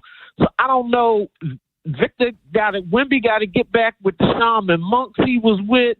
They got to get the nuns back. I don't know what the answer is, but I just know it's prayer time. I don't see them getting swept. I think they'll get one game. But that's a deep hole to climb out of, though, isn't it? Yeah, it's a very deep hole. And another thing is they look a little tired. Because remember, New York is fresh.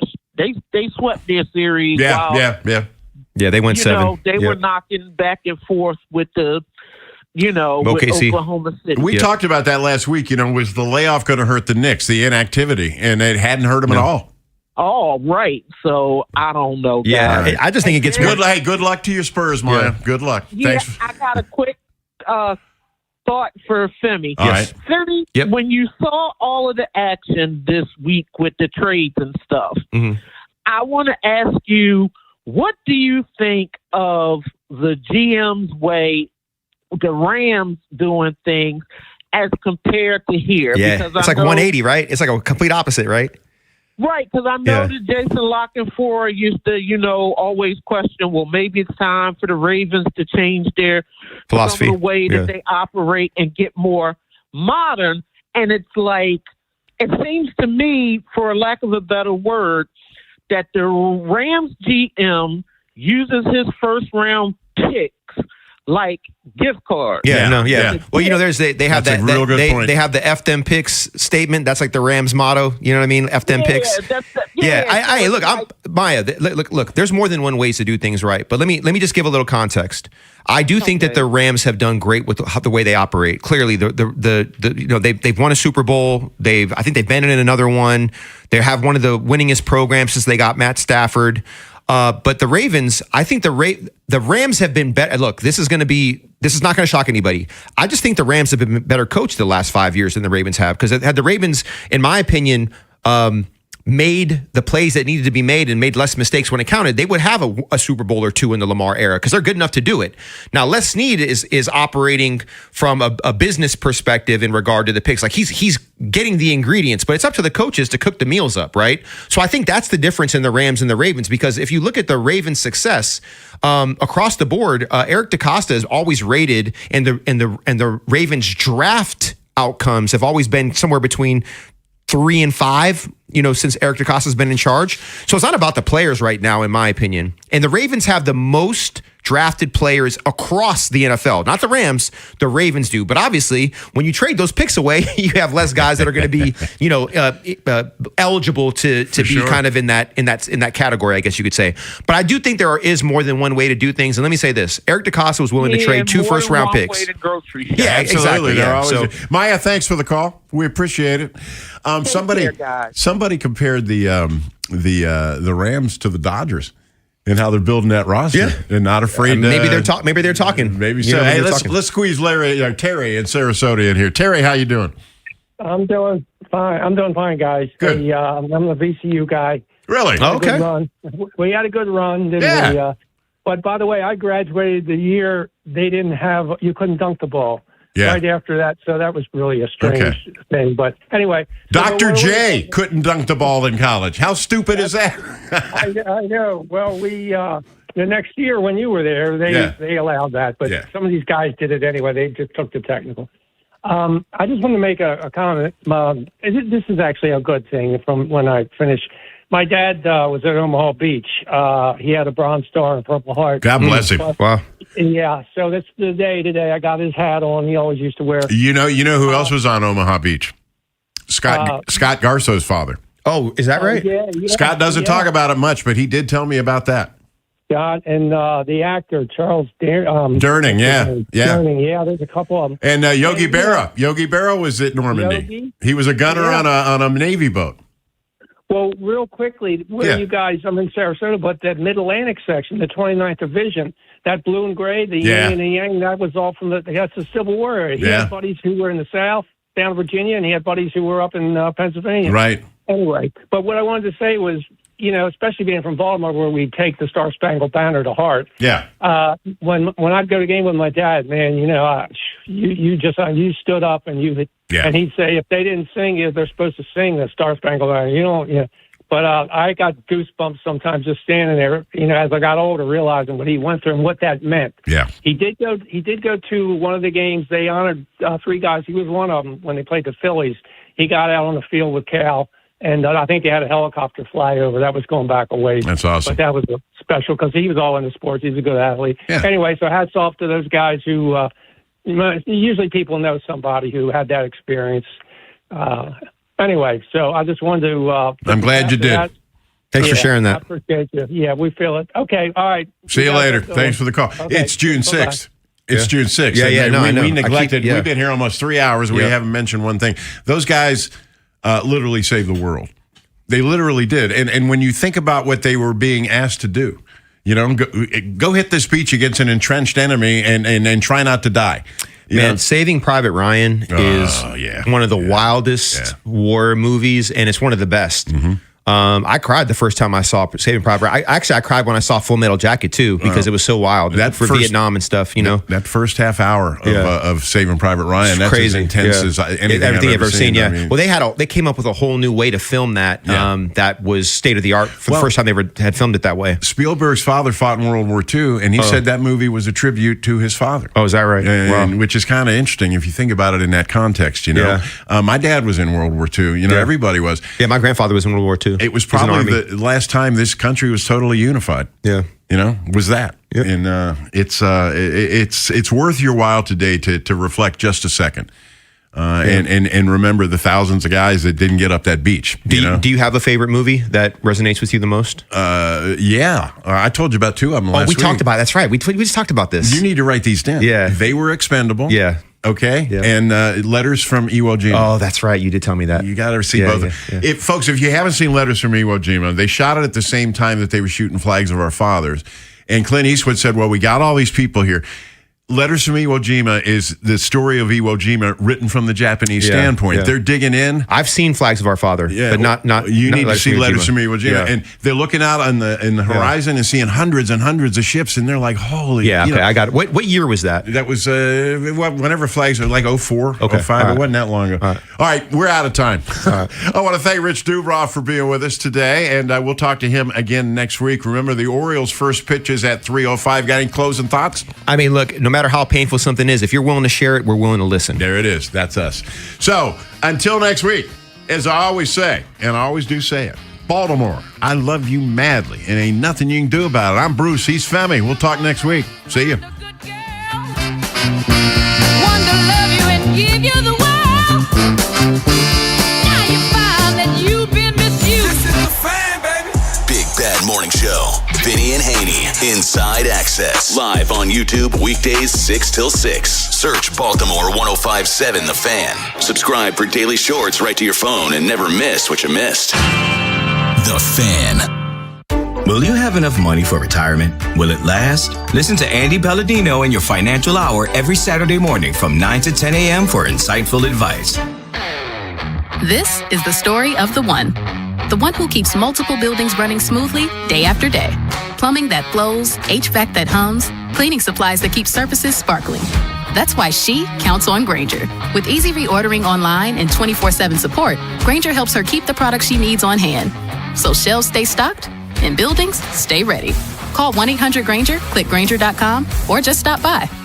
Grainger, for the ones who get it done.